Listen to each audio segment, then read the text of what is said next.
Hey, what's good, people? I got the giggles today. This is episode 152 of the Option Podcast. I got Wendy Jones right here. Man, we're going to talk about a whole bunch of be better. We're going to talk about making better versions of yourself.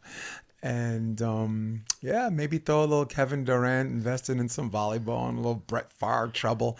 This might not be all about volleyball, but buckle in, people. The episode starts right now.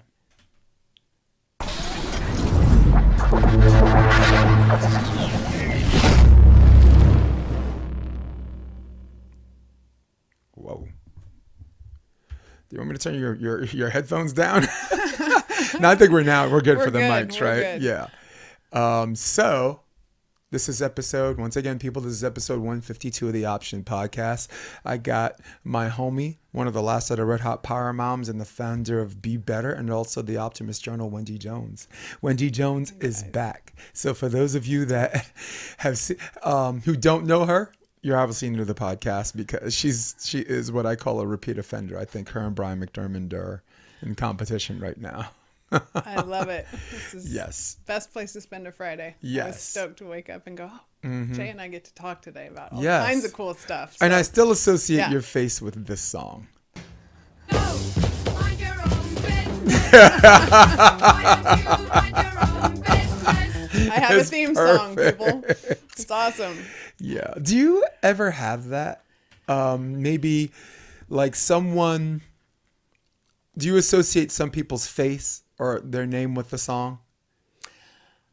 Oh, I'm so tied to music, but I put music more with like points in my life. Oh, okay. Like, so I kind of go, memories. Yeah. Ain't no sunshine Yeah. when she's yeah, gone. Yeah, I can tell you where I was. I'll hear a song and be like, oh, I was 19 and on the beach in Mexico when I sang, like that's what Counting Crows do for me. Or, Yeah. Zach Brown puts me in my kitchen during my divorce. I mean, honestly, like I align music with different places in my life. Well, there's Taylor Craft, or for the people who are new, because we got a lot of non-volleyball people listening to this episode. There's a volleyball player named Taylor Craft. When I first saw him in New York City playing, he was in the qualifier. He's wearing a hoodie in 90-degree weather, it's sticky hot, and he's not even sweating. Just low pass, low set, cut, all the way to the main draw, right? And they looped the song, "Dirty White Boy" by Foreigner. Oh yeah. And they looped the song 4 times. So now whenever I see Taylor play, because he's a dirty white boy. So it's insane. I don't even know what. I know. I'd love to say you know what I mean, but there's not a whole lot to that. So let's talk about Be Better. I know you've been doing a lot of good things. I know you're doing the Optimist Journal and your blogs, Read Like a Novel. I know you've been doing What I Meant to Say, and some of the guests you have on your podcast are not. I mean, you got this great mixture of star power people, but also... I like discovering, I feel like I discover such interesting people just in everyday life that the trick is to be able to highlight those people and get people to listen. I mean, people think, you got to be famous. And truthfully, like, I just like people who are passionate about what they do. And if you become famous doing it, great. And if you don't, like, there's a lot of good people out there doing really interesting things. Mm-hmm. Professor, the doctor of music at Northern Alabama University, I had on a couple weeks ago. The guy I interviewed yesterday, travel and wellness entrepreneur living down in Costa Rica. I mean, they're just people who are switched on and doing great things, and they don't really care who knows about it. But when you cross their path, they're really passionate, and that's my jam. When you're talking to people like that, it is just so fun. Isn't it amazing that some of the best podcasts out there are the people that don't just shoot towards star power people, but I think every podcast has to have a healthy balance of those people that come in and out or whatever. I mean, look at the most popular one, Joe Rogan, right? Mm-hmm. He can have Jamie Foxx, and then the next episode have a guy who is like a former Baltimore police officer, right? Totally. No one knows his name, right? But have you? And both episodes equally as interesting. Totally. So yeah, because they know interesting people and they know how to peg interesting people and. Yeah. And you but do that's that. Yeah. And you started this, and I was going to say, I need to credit you because I wouldn't have my podcast if you didn't get me started. So, and I'm now like I come out with one every week, whereas you're like lightning fast. Right. Record these and they're out like in 12 hours. I don't know how you do it. But I record and release one once a week. But I'm having so much fun doing it. I've got a bank, like, and you helped me get started. So now I'm up to like, I don't know, maybe 50 recordings. And You're catching up. and I'm not, it's not a race, but I'm like, I am so grateful because if I hadn't come in here and got my feet wet and used all your stuff and you were so gracious, that I wouldn't be doing what I'm doing. So Yeah. thank you. No, the pleasure's all mine. And also there was a part of me that wanted to show people that I guess using you just as an example, being yourself.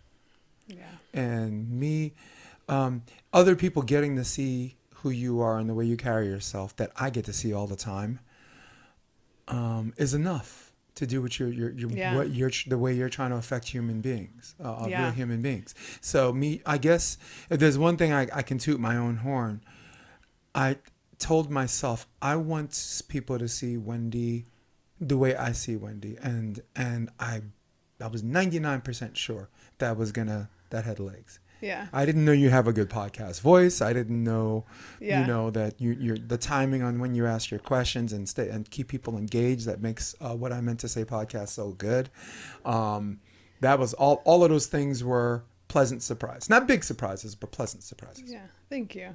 Yeah. So good. It like, there's that question, and we were talking about this before we started, how fear plays into putting yourself out there.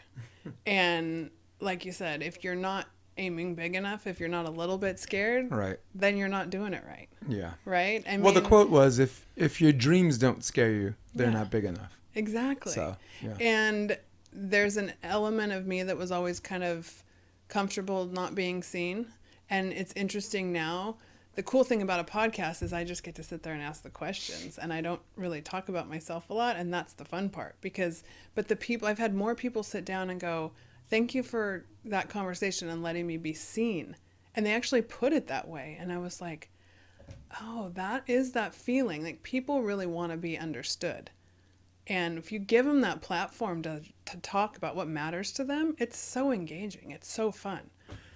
I think what makes yours a little bit different, and in some ways some would consider better than mine, is I do talk about myself, but it's to introduce something that's hidden behind someone's brain that brings it out. I'll give you an example. Like, if I'm like, Wendy, tell me a joke, and you're like, no, I can't think of a joke You're way now. funnier than me. No, but Yeah. sometimes me telling a joke reminds you, you're Yeah. like, oh, I got one. Yeah. Right. And that Yeah. would never come out if I Right. didn't make it about For sure. myself. So the one thing that makes us different, but you, I mean, you got it. You got it. I mean, thank you. It's an interview and a podcast. Yeah. You know, Well, a lot of people think they're the same thing, but no. Yeah, and the conversation is so much more fun. And that's what I love about podcasts. And the other thing I love about podcasts is podcasts for the last, 5 to 7 years, they were my mentors before I had mentors. Right. Right? Like, I didn't know, you never know what you want to be when you grow up, right? But you're kind of grasping at straws when you're trying,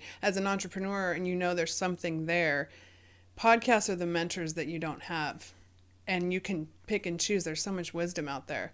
And so because I got so much wisdom from these podcasts, I see now why I wanted to start one. Because being part of this world is just, it's so much fun. And you realize that the podcast, the 1 hour conversation, is the tip of the iceberg. And then you realize how much more of a story there is behind it. And that's when you can dive deeper. And that's kind of how I got to the whole Be Better Media concept.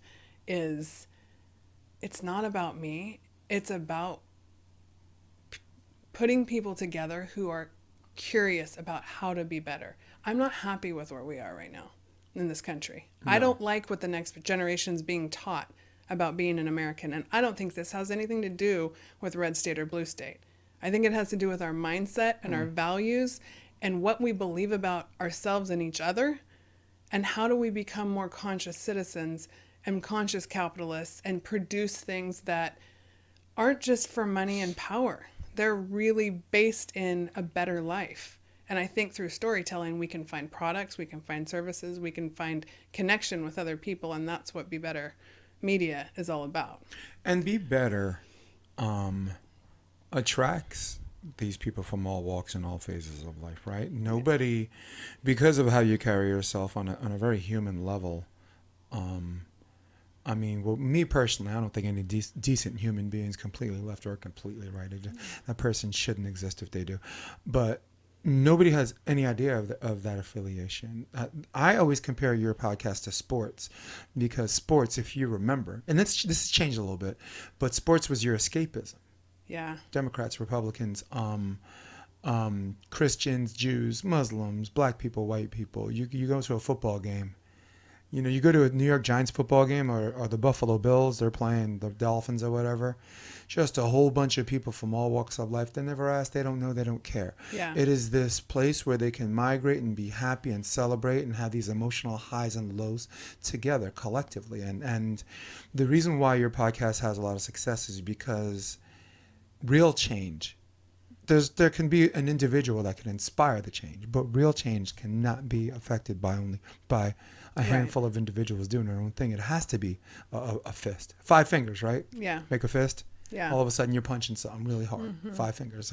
The fingers by themselves, Yeah. right? Useless. So the thing I liked about your podcast is that you have this diverse amount of guests that come from all walks of life. And now there are people who listen to maybe an episode, you had an MD or a medical practitioner on your episode.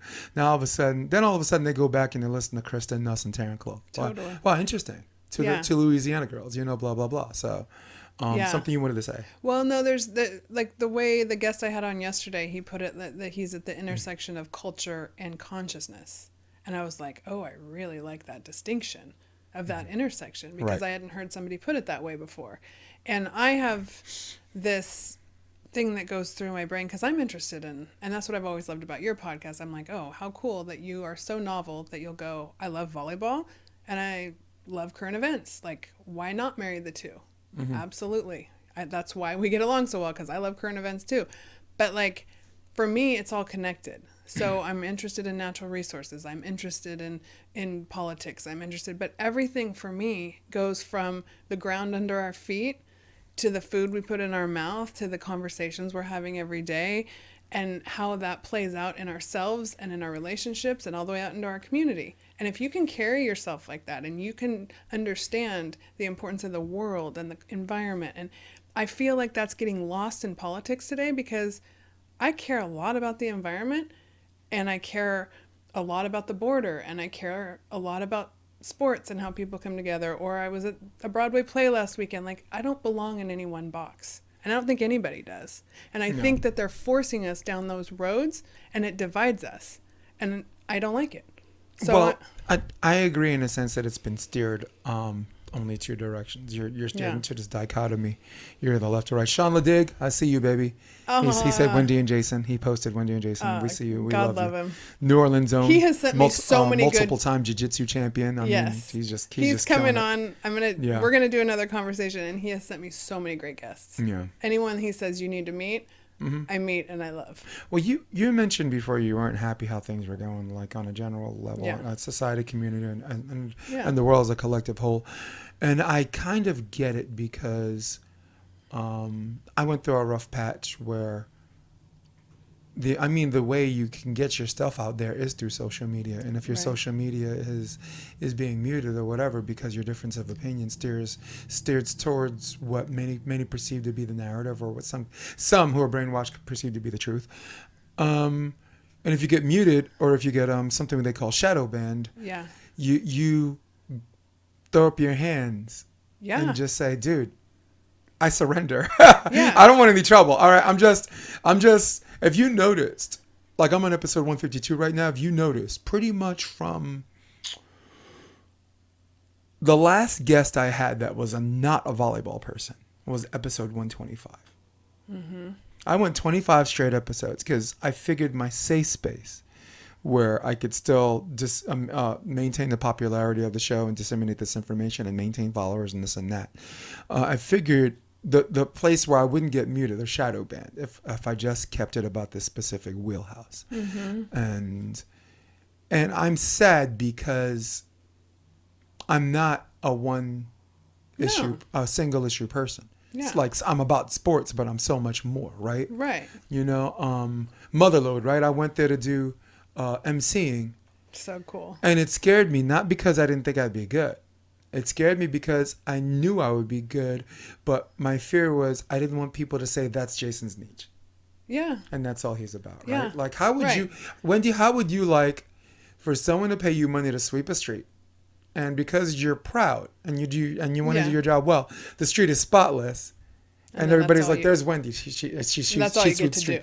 do. When you know in your heart of hearts, you did this, but you're so much more. Right. So there's been a danger that's led to my unhappiness, where there are people who have something to say, and sometimes it's out there, right? And sometimes they're like, "No, wait, there's a point. Let's have a conversation." And there's some people like you who want to find a way to save us all, and Well, no, but dialogue, open dialogue and engagement is the way to go. Censorship is not the way to go. Censorship does not get rid of the person. Censorship might make the situation worse. for sure it does in America, and it has all over the world. So why are we okay with it? Right. And I have a real problem with and this is where this conscious capitalist thing is born in me. I like being American. I like working. I like the purpose and the value I get from working hard and making a living from that. I don't want anybody to hand me anything. But I don't like power and money and greed. And I see too many decisions are being made and people are being pushed out because certain people are protecting their power, their money, and they're greedy about it. And I don't like it. It's not gonna work. It's the fall of the empire. Like, we have to go a isn't different enough, right? direction. Billions is not enough. Exactly. Like, and the middle class is getting squeezed out. Yeah. Like if that exists anymore. exactly. I don't like it. Yeah. So, and that's but- not political. No, that's not political. That's human. Yeah. And again, we were talking about sports. Yeah. Sports used to be a great escapism. Yeah. And it was the one place where everybody can just come together, and that's something that's changed the last decade. Someone takes a knee, all of a sudden, this person's boycotting the NFL because this dude took a knee, right? Right. You know, but this dude could take millions from welfare recipients, right? Oh my gosh. It's like I about know. Brett Favre, right? This Yeah. one could take millions, and well, we don't know the whole story yet. I'm just like, oh, okay, whatever. Yeah. So What I've read doesn't look yeah. good. No, but for me, I want people to keep that nonsense out of my sports. I do too. Brian McDermott was a Yeah. great guest to have because if it's not about club volleyball or juniors or occasionally some AVP, he doesn't care. He doesn't care. Wow. He only has enough hours in a day. When you own an indoor beach facility in Chicago, there's only one of two or maybe three indoor beach facility. Yeah. The only place you can play beach 12 months out of the year, because Chicago could be brick, right? So it's the reason why I like him. But I wanted to talk about, who's your most recent guest on What I Meant to Say?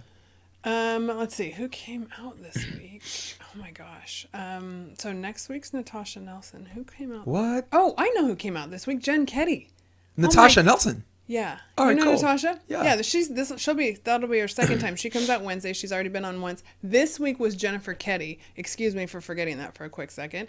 She was amazing, and she came and talked to me before Manhattan Beach Open. Tell us who she is. Oh my gosh. I'm Okay. telling Wendy, I got to remind you, this is a mixture of, this is. Yes. Okay. Look, Jennifer this Ketty. is volleyball driven, but we got a lot So, of non-volleyball people following. Last year, when she was playing, I believe it was in Atlanta, they started talking about her as she's playing her match. Cal Poly alumni. So I went to Cal Poly. I was like, okay, we got a Cal Poly volleyball alumni there. She was overseas playing professionally in Europe. She was the 2011 Big West Player of the Year. Then went overseas playing in Germany and was diagnosed with ovarian cancer at like 26, maybe 27, and came back to the States, went through stage 4 cancer treatment, and it now has a clean bill of health and is playing on the AVP. And she's 6'4". She is gorgeous. She's hysterically funny. She's got a water business. She's an entrepreneur, and she's got a water business that is like on Instagram. I mean, this girl's got to be blown up. She's got to be doing so much business because she's contagious. Like she is so passionate Infectious, about yeah. what she does. Yeah, she's just an infectious person with the way she comes across. And so we talked about all kinds of stuff, but mostly just turning struggle into strength, and how if she hadn't gone through this cancer battle, she wouldn't be the person she is today. And then she came out, like, so I interviewed her, and then I went out and watched her. And she made it to Saturday in Manhattan Beach, playing with Katie Dickens. She lives in Austin, Texas. Yeah. And just an awesome person. Just incredible. So, it's just good people, like, getting up every day and doing what they love to do. And she was in the draw, huh? And she was in the draw and made it to Saturday. Yeah. Yeah. For the people listening, Manhattan Beach Open is this. It's the biggest tournament for the AVP, which is a professional beach sports league. I call it the tournament that saves the season, right? Like every other tournament could be garbage. It could be like a setup or whatever, and this and that. So, but you do that, and all of a sudden you do that in August, and everybody forgets and forgives everything that ever happened, like the whole season, right? Yeah. So it was good to see that in Katie or whatever. Yeah, she was great. Yeah. She's great. She'll be one of those people that she and I will be friends for years now. Yeah. Like she felt like it was Too really bad I fun. didn't get to see her. I was there. I was You coaching. would I was love her. coaching. You would love her. I was coaching Jeff Samuels and Chris Vaughn. Yeah, I remember now. Yeah. So she's in her. I think she's 30. I'm 47. She got to meet my 22-year-old daughter, and it just feels like you can just tell. There's just this generational pull that I love through these stories, where everybody's learning something from everybody else. And is she from Texas, or her partner was? she lives. Dickens is from Texas. Jen lives in Austin now, but she grew up in Montana. Right. So cool story. Like ended up playing college volleyball without really. I mean, yes, she's 6'4", but like she has got one of those stories where it wasn't like the full focus. She was like, I guess I'll try this kind of thing, and ends up being 3-time All-American in 2011. So I always say the cream rises to the top. No doubt. Talent is talent, especially if it knows how to work hard. And so she's a full-time blocker, I guess, right? Yeah, she's considering her size or whatever. Yeah. And Katie's a great little defender. They were really fun to watch together. Mm-hmm. Yeah, great. God, Manhattan Beach was such a roller coaster for me. Like, look, I had what I consider a bad Friday because there were games where I felt like I was the only one that thought that we were going to win. Like, we played K-Spear and Allen, right? Yeah. And they had a good tournament. They made it to Sunday. Yeah. They were okay. so they were like a 9th seed or whatever, or a 12th seed, but not really, not the way they played. Yeah. But when they're on. But Jeff having the extra day and not out. having to qualify, we spent a lot of time in the video room and we went through some stuff, and you'll love this. I'll veer away for a little bit, or we can just edit this part out. But I had my juniors, my 13s, cool. just break down the math. Of like let's see if there's a mathematical pattern, because football has it and sports have it, but the sport that has it the least is volleyball. Okay. And my kids said every 4th shot, Jeremy K-Spear goes line. And I'm like, I'm like, it's every 4th shot. And they're like, yeah. So I'm like, so cross line. And she's like, yeah, power and shot is cross, and every 4th shot is line. And Chris Vaughn said he spoke to his coaches before he flew over, and he said 75% of his shots are going to be cross court. So because Jeff we were going to work Billy Allen, and I'm like, no, you don't want to serve Billy Allen. So our strategy, and I'm going to show everybody a video of the pull chart so they could appreciate this. So the strategy was to serve K-Spear. K-Spear, his line shot, his power line and power and shot is high, but his cross court is above the tape. So we wanted to just do a straight 1 block, occasionally maybe a 4, right? But right hand in his face, but high and in his face, so you don't get used, and left hand press, so he doesn't shave your armpits. Yeah, right. And it worked. We were up 12-9, technical timeout. we held them to one first ball side out, which is a testament to how good they are, right? Yeah. One first ball side out, and Yeah. they're only trailing by 3. Yeah. And we switched sides, and John Mayer, who is their coach, gave me a big smile, like I know what you're doing, and he cracked the code, and we lost the first set 24-22, and then of course, I don't know. Good coaches and good athletes. It was a make student against the quick- teacher. Yeah, they it make was- quick adjustments and they know how yeah. to do it. It was Yeah. a student against the teacher thing. Yeah. It was awesome. Dickinson's from Louisiana. Oh, that's right. She played at Right. LSU. Thank you, Sean Yeah. the Dig. She Oh, is sorry, a Sean. Manville, Louisiana I talent. love it. Well, Sean knows, look, it ain't just Kristen His look- Nuss and Cloth, man. It's everybody. Yeah. But I wanted to show everybody something. And how cool my kids are. Please. All right. So let's go to this. Now, over here, this is Jeremy K. Spear. And look at that. Cross, cross, cross line. Cross, cross, cross line. There's a back set over here. So for everyone looking, the directional arrows, like the straight ones are power, and anything curved is like a shot. Gotcha. Right? So this is pulling, which actually that's serve receive. And transition is the same thing. Well, transitions line over, whatever to call it. But we were able to defend because we knew what he was going to do. But if you look at this mathematically and count, basically my 13-year-olds were right. They figured it out. Yeah. Now, I got to go back and look at the exact order because this looks like exactly what they said, cross, cross, cross line.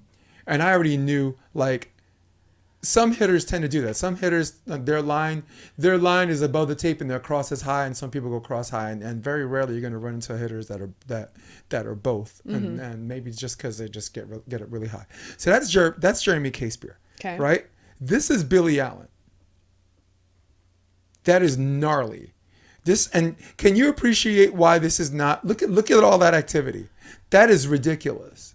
Yeah. That we want no guessing. No, Yeah. I don't want anything to do with that Yeah. nonsense. Yeah. That's nonsense, Wendy. Super No. talented. Such a smart player. No, you don't. If Yeah. you get in his head, you're gonna find a bunch of guys with white lab coats. All right. So, so that was Yeah. So So fun. that was but our it's Friday. so cool that you're teaching your kids that. yeah, That's really fun. yeah. My Nobody ever kids taught me that came kind of back with stuff. that. 13s. That's awesome. 13s. LA Volleyball Club. Jason Olive. Shout out. LA Volleyball Club. I Dane have- Blanton. The beach part. Go ahead. I have a huge theory that Mm.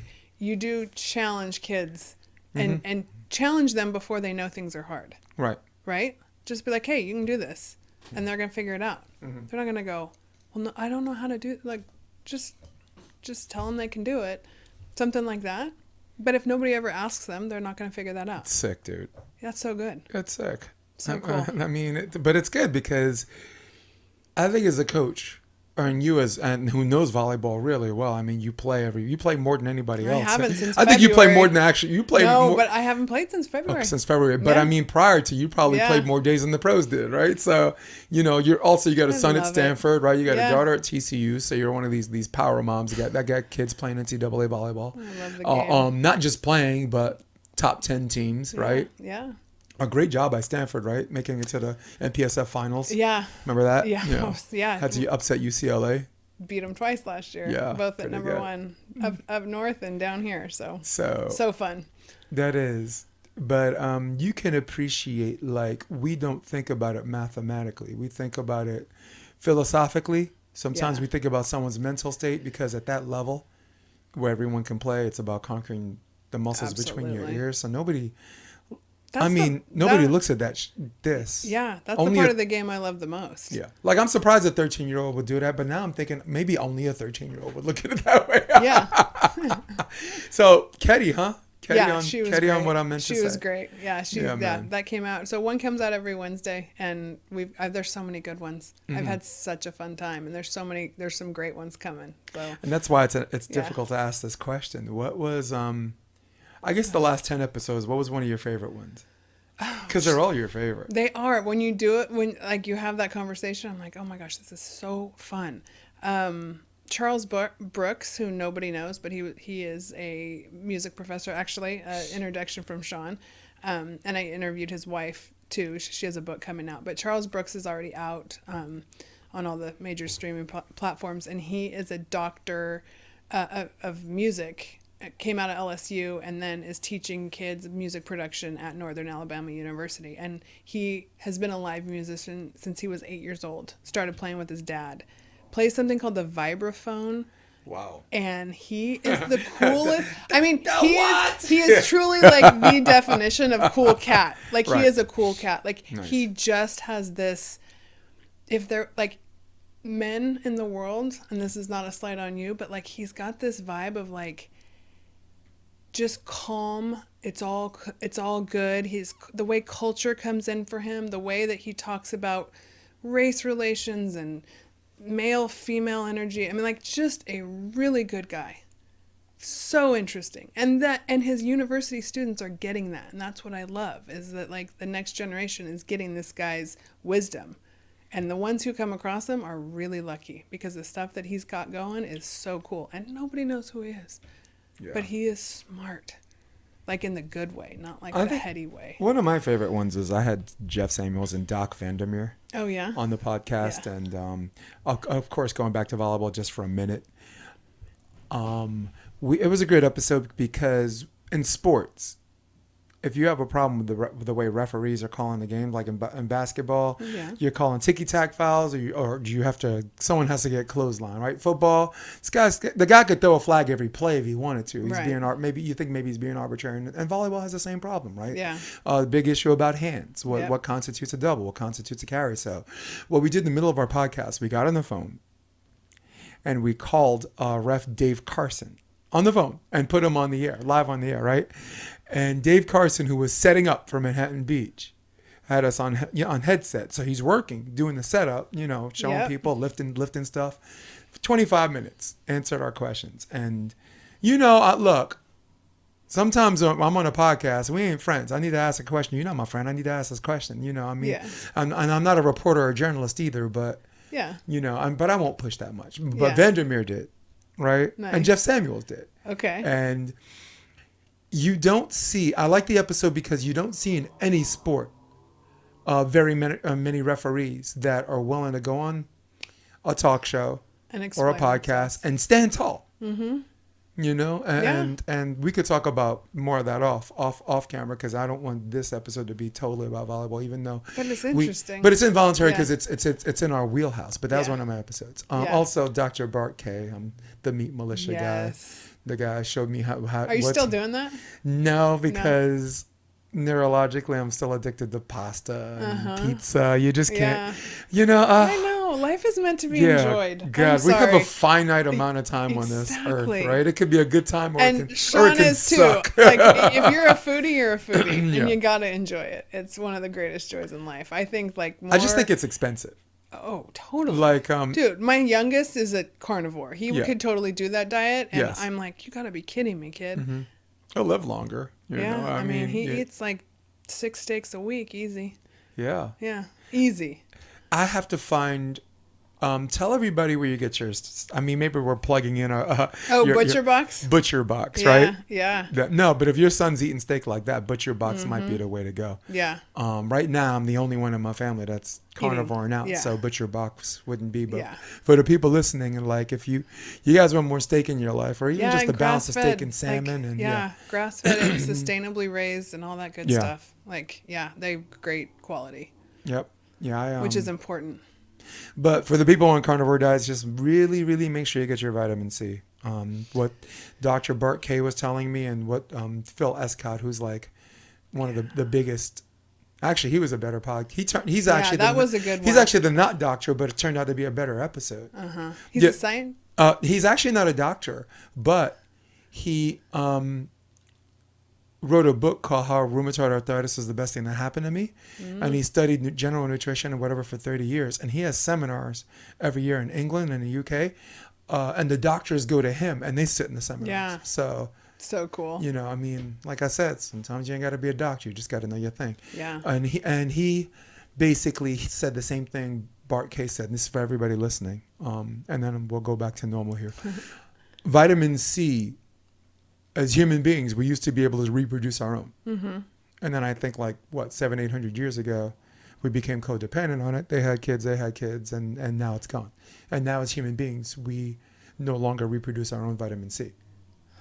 So we have to supplement it and Right. get it through food, Right. which is the Yeah, like better vitamin way. D, you could work Yeah. out a little bit. You know, Yeah. of course, Get out in the salmon's a good sun. source Yeah. of vitamin D. Of course, Yeah. omega-3. Yeah. Salmon, omega-3. Yeah. And one square of salmon is basically 6,000 units of vitamin D.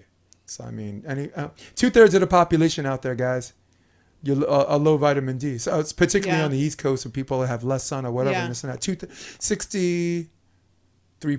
2/3. 2 out of every 3 people have low vitamin D. So get your salmon on, get your workout on. Yeah. You know, but for people who are on carnivores, who are getting everything else you need from the meat, the B12, right, the protein, the other things, make sure you have vitamin C in some form, Yeah. because we as human beings stop reproducing that. Interesting. You know, that's our anthropology. Yeah. So Very yeah. cool. Learn something new talk- every day. let's jump to be better. So be Oh my better gosh, is I'm what? having Be better is so what? Is it? much Is fun. be better about making better human beings of ourselves? What's be better? Wendy Jones, what is be better? Go. So it's a media company, and it was a coaching company. And to be honest with you, it's that concept of when you're shooting, put it bluntly, when you're shooting small, it doesn't resonate. It wasn't resonating with me. Everything felt like I was pushing. And I broke through on some level and was like, dang, I'm a storyteller. And I'm not the only one telling the stories. I'm also really good at connecting with people that have good stories. And when you start to pool that stuff together and really collect that content, I mean, your podcast, great example. Like, you start to pool that content, and then you start looking at the way the world is set up now, and that there are, I've thought of you multiple times in this journey, the concept that we can be shut down, like, no, that isn't okay. Like, people are out there working, finding workarounds, because we cannot be shut down. Right. We have to be able to get these stories out there. It cannot be everything driven by the powers that be. I'm using my background in politics, natural resource management, all the things I know from my agricultural background, the way that, and really just critical thinking, and how not being afraid, you sent me a clip on this a couple days ago, not being afraid to do things differently and say, hey, I learned something through this process. So I start out writing a blog. Okay, I'm a good writer. I enjoy it. I'm not really a marketing person. You know me. I don't really care to be, it's not about me being seen, but the older you get, the more you know that if you have something to say and you don't say it, you have this super unsatisfied feeling inside of you that will eat at you. Yeah. You know? Yeah, and so Be Better is a conscious media company that we're going to tell stories. And then when you start telling these stories, you come across the products and services that people are putting, like good, passionate entrepreneurs are putting out there that really are what this country is about. I don't want us to be all about, you know, big business. And during COVID, all the small businesses got shut down, but all the big businesses get to stay open. Like this corporate crony capitalism stuff, I'm done with it. Well, I'm going to defend big business in one instance, and only one instance, all right? Ladies and gentlemen, this is why Amazon wins, all right? I go to a sporting goods store. I find some Nike, some LeBron James or whatever, and I'm looking for size 13. Oh, we don't have those in stock. Yeah. And I'm like, do you have this in stock? No, we don't have those. Oh, we can order them if they want. And I'm like, okay, I drove all this way just to have to order where I could have just stayed home and ordered. Yeah. And Amazon has my size. Yeah. Amazon has my whatever. Amazon delivers the next day. And I'm like, if smaller businesses do a better job of having what is in high demand, Wendy, sporting goods stores should have big shoes. Agreed. Athletes have big feet. Yes. I know. What is it? The feet. Freaking Hobbit games? I know. Is there like a Hobbit Olympics that there's this oversaturation of size 8s? You know? Come on, stop. So I'm sorry, I'm gonna stop. No, go ahead. But you know why I love that you brought up Amazon? Yeah. Is that I have actually thought about them so much during this journey. Or Jeff Bezos, and I don't really want to get into the personal side of that, but like the concept of what that company is today. Right. Okay, first of all, he started as a bookseller. Yep. Okay? Mm-hmm. I have Googled multiple times Amazon's first website. Look at it. Yeah. Evolution. Yes, big. Moving. Evolve. thinking big, Yep. evolving through, looking at what the next thing is and doing it and taking action and letting the results take care of themselves because you know you're in your space Right. and not being afraid to be in that space. I agree. Yep. Yeah. And that's where I've but gotten with this. But that's why I said, okay, big business evil, small business good. Yeah, I mean, I understand the It's an I overgeneralization. understand the general concept Yeah. of that. But if I can name one or two instances where I do defend certain platforms as certain Sure. things, it's because they are producing what we Yeah. want. You're like Butcher Box right now. Yeah. Butcher Box is going to have better meat than Vaughn's. 100%, which is why I started. I stopped No, shopping for meat at Vaughn's. It's I agree. terrible. It's disgusting. I got some bad meat Yeah. that made me whatever. And it's like you get bad fruit pretty much every time you shop there. Right. You But know, I care about what I put in my body. Yeah. So I agree with you. Butcher Box wins. Butcher box wins, but that is a conscious. It's Yeah. a consciously driven business. Also, you don't have to deal with people who have attitudes, Yeah. right? I mean, Right. if some of these business wants to, if they want to thrive, they have to bring something that brings a level. You'll be surprised how far your business can go if you can make people feel comfortable. Yep. How small businesses out there. You'd be surprised how far your business could go when your customers don't have to pay for peace of mind. Yeah. Starbucks will always survive because that crew of people starts remembering people's customers' first names And your drink order. Yes, and not just and your drink order. But look, it's not just. Usually it should be the other way around, right? Because this person has a name tag, and the same 1,000 people a day see that same name. Yeah. So it's of course it's easier for the customer to remember the Cashier or cashier the- or the barista. barista than the barista to the customer. But these people make you feel good. Right. They bring Starbucks is not this cold big business. Maybe No. the people who stand to profit I from have no from- problem with no, but how the people who stand to big you profit get. from Yeah. what they're doing and the great work they're doing. But but will if- the sale of coffee Yeah. will always survive. Why don't you get a coffee maker? Because you like going to Starbucks. Yeah. For sure. And I missed it. I've told you that through the Yes. pandemic. I didn't go to Starbucks before COVID. Yeah. And I realized Well, ours after closed- ours is closed. Yeah, no, but even before, like I wasn't spending money at Starbucks. Then we get shut down, and then I start we open back up. I'm going down to the beach, playing volleyball, whatever. I feel myself wanting to feel that community. And they do a great job of remembering your name. Yeah. And so you end up going in there for the human connection and the coffee. Right. But it's like, it's the connection. And that's But you understand how what they're doing just defies logic and common sense. Logic says you could save money by making your coffee at home. Common sense says get a coffee maker, and but that's logical, that's sensible, and it's not right. Yeah. The right thing to do is to go to Starbucks, get some of that human interaction by real human beings, by the way, because we know our people too, right? Yeah. 'Cause, I mean, they're not just people with name tags. We see them all the Oh, time. yeah. So for me, I would like, and I'm going to give you the floor because I'm steering this a certain direction that's consistent would be better. Yeah. First, as an individual, I go the Joe Rogan way. Joe Rogan said, you have a finite amount of time on this earth. It could be a good time or it can suck. And if it sucks, you need to fight like hell to change it as if your life depends on it. Yep. Because it really does. That's Yep. the quote, end quote. That's an individual perspective. From a collective perspective, make sure your collective change builds platforms like Be Better. Because right now, like if Facebook is shadow banning people or this is shadow banning people, the argument is they're a private company, they get to do whatever they want. Nobody started getting Tiffany cufflinks until Elon Musk bought Twitter.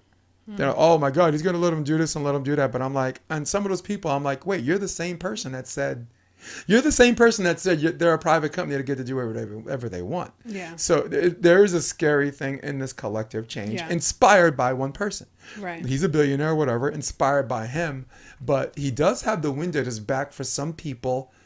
And again, it's really hard not to throw politics into this, but it's very easy to say that this is not.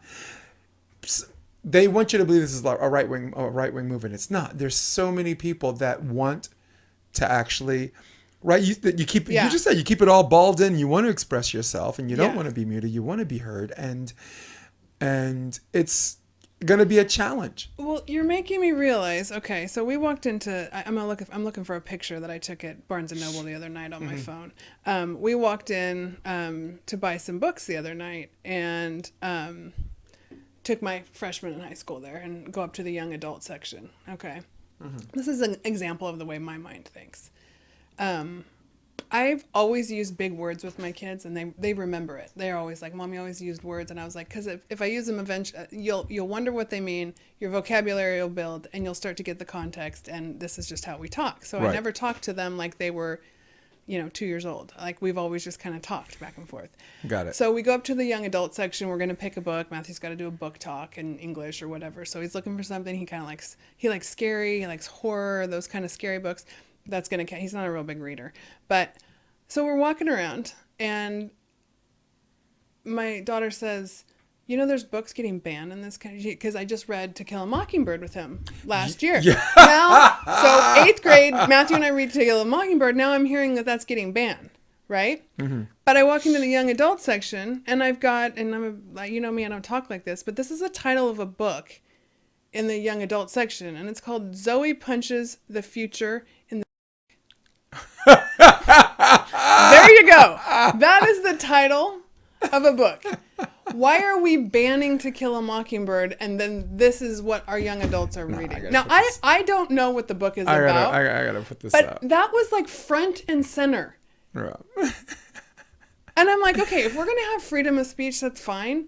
Like, I can get through this. Hold on, we need to take a look. Why the heck are we banning? Like, shocking material. what the heck, man? That's not what I want my kids reading. But you know what? A 15-year-old's going to walk right up and grab that book. And maybe that's like, I sound like the old lady because I remember the old lady in the bookstore when my kids were little, and her being alarmed by Captain Underpants, and me thinking, hey, if it makes them read, like, how bad can Captain Underpants be? Right. But like, I saw the front cover of that, and I'm like, that bothers me. Yeah. Well, Twitter is even worse, because Twitter actually has porn. I mean, this is not what we need. This is not making society smarter. No. It is not elevating the conversation. And then you start thinking, like, why aren't we elevating the conversation? Well, it's because, and I don't mean to be a big conspiracy nut. It's because the government has weaponized social media to take away your First Amendment, right? Social media is a legal loophole to violate your First Amendment right. Yeah, and then they pick who gets seen. Well, not just that. Now you finally got some of these CEOs and these big wigs going on talk shows, and Zuckerberg went on Joe Rogan's podcast and admitted that the FBI told him it strongly encouraged him to take down support. But you have this government agency, right, that is connected to people that can subsidize and affect your platform and the way you do your business. And sometimes you don't want no trouble, and you do what they ask. And when you do what they ask, what you're doing in essence is you're indirectly, and I guess legally, taking away people's First Amendment right. Yeah. Because where's freedom of speech going to happen? It's going to happen on social networks, right? Freedom of speech. This is the evolution of the way we operate. Like, we didn't used to have these platforms, right? Now we do.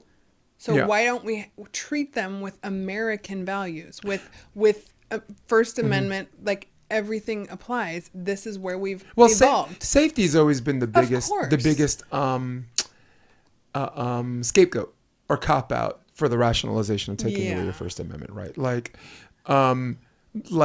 not understanding how the internet works and this and that led up to January 6th or whatever just freaked everybody out. And it's like, dude, maybe we should make sure people don't say anything, because anything someone says, and that's dangerous, because that means that's like suggesting anything you say is automatically going to encourage people to do bad things.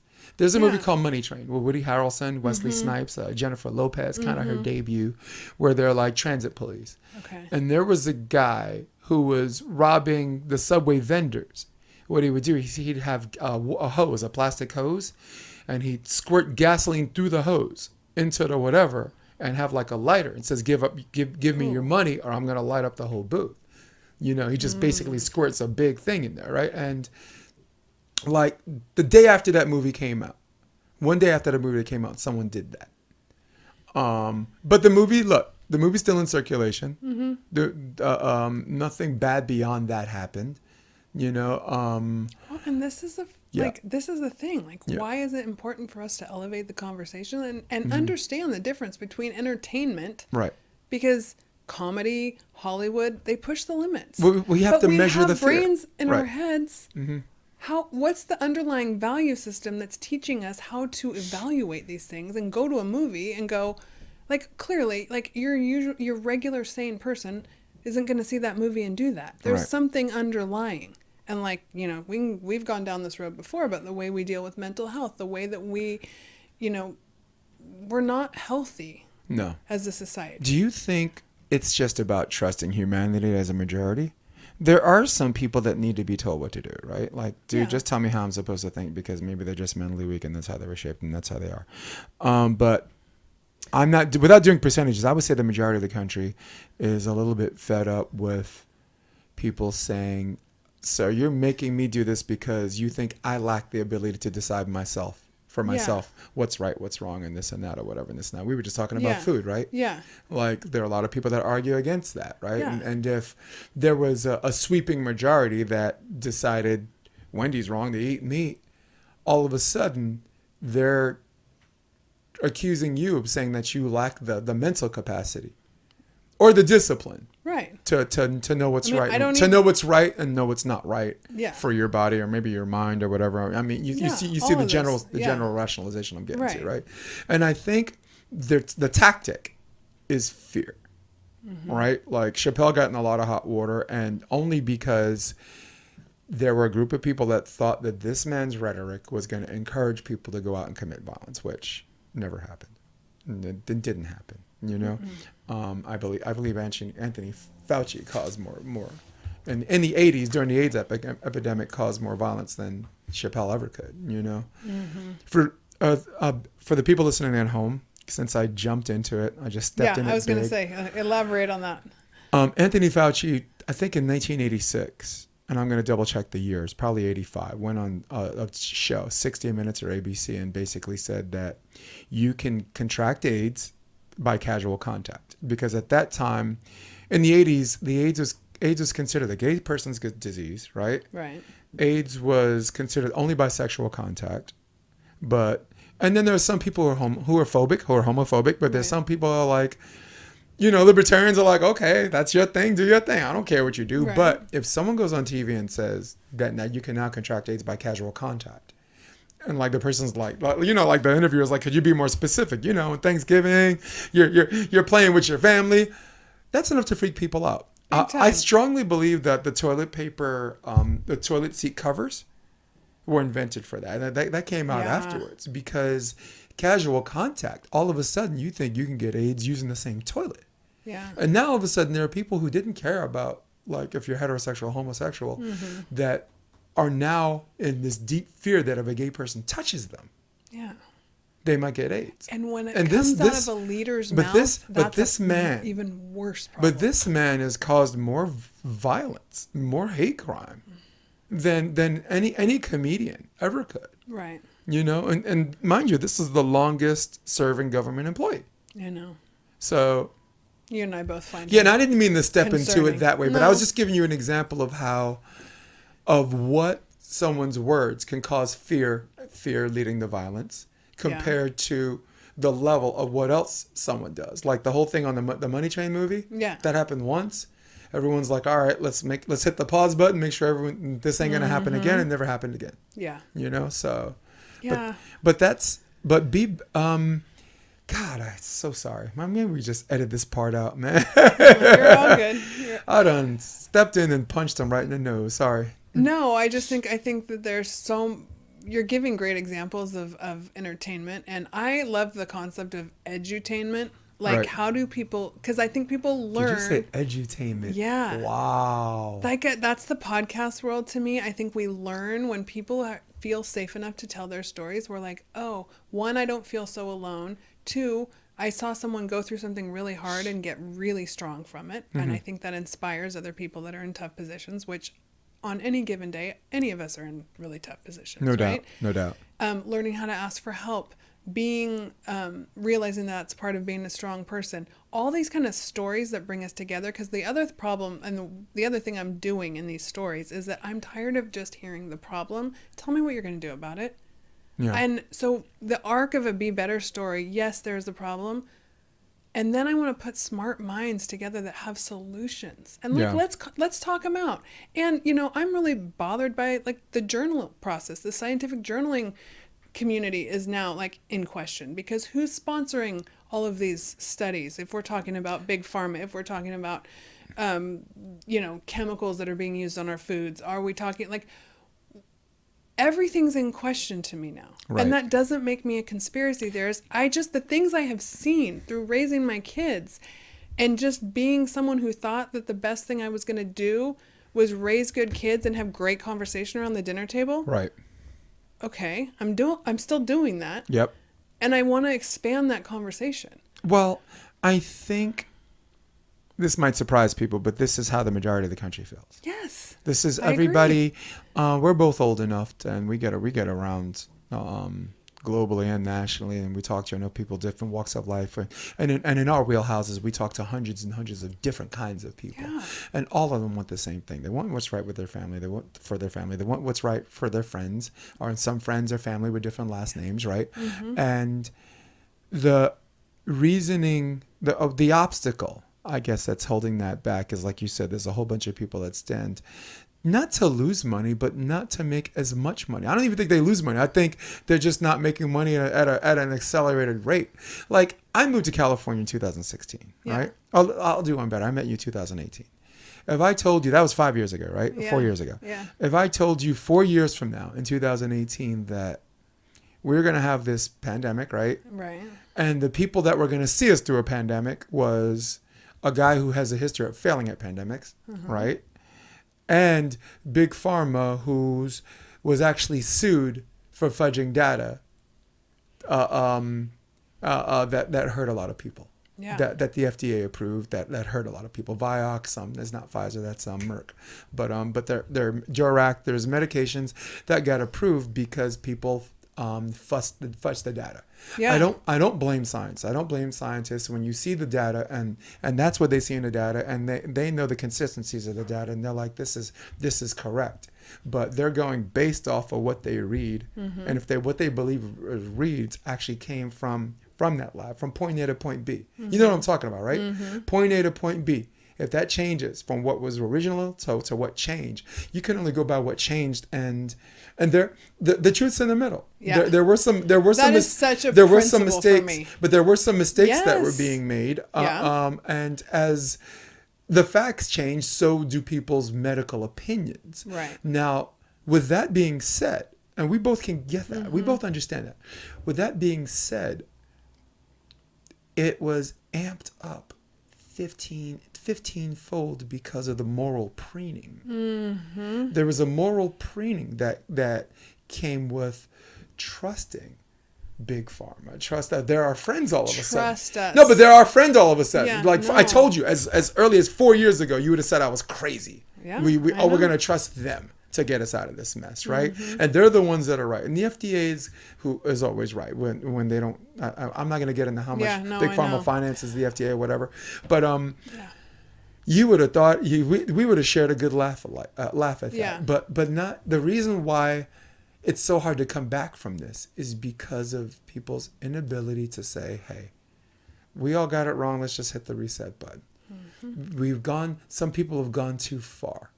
Yeah. If you don't do this, Wendy, you're not a good person. You don't care Yeah. about your fellow man. Right. In this house, we follow the science. Yeah.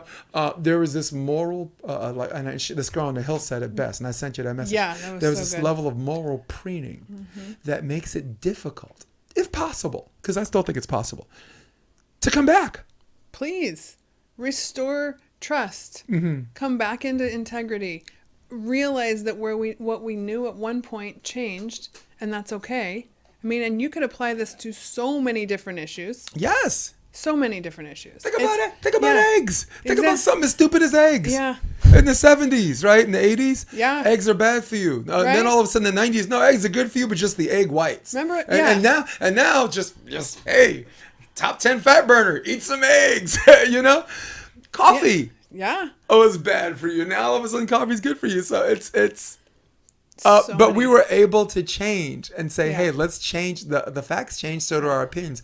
But those simple examples I gave you, Wendy, we're able to come back for those because there was no moral preening Right. or gaslighting over Totally. these things. So what happens when we ask people to replace their judgment with just some curiosity?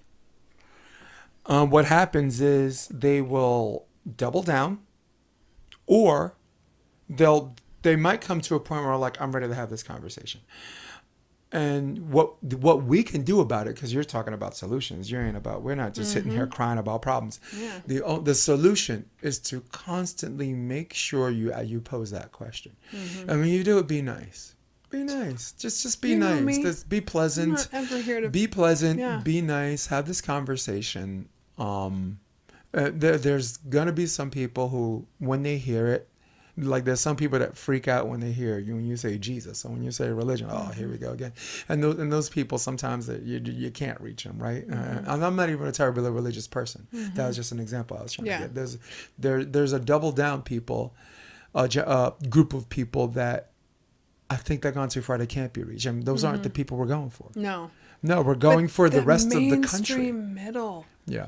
They're painting a picture like there's just a ton of extremists on both ends, and the truth is, like like you just said, so often on any issue, the answers are in the middle and in the curiosity, and when people are willing to talk to each other.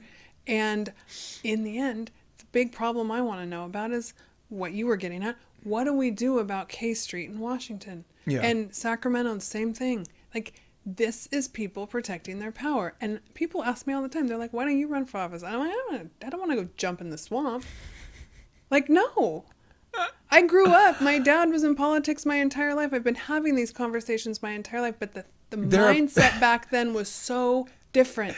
There are people like you that make me not want to run for office because as far as like looking into people's past and creating these straw man fallacies. Yeah. I would hate to see someone drag you through the mud when you're pretty much a straight shooter, right? I am a straight shooter, but yeah. I'm sure. Oh, actually, but the point I am now in life, I say bring that on. I could care less. Well, If and you there- have, here's what I respect about people. If people have a question and they want to know something, you don't know every detail of your life, but if No. people have a question and they come up and ask me, I will answer most questions. Right. The problem is that people don't do that. They don't come up and ask you. No. They go around and talk to someone else. They triangulate, they ask. So if you want to be out there doing that, that's fine. I don't care. Yeah. Right? If we can teach our high schoolers that, like, if you got a question, ask it. Go up to the person and ask them. 9 times out of 10, they're probably going to answer you. They might say it's none of your business. But again, be nice, ask a question. You'll get a straight answer out of me. Yeah. But if you're out there, like, don't be out there talking about other people. It doesn't help anything. I mean, what's the Mind deal? your own business. Right? I mean, and if you have a question, ask it.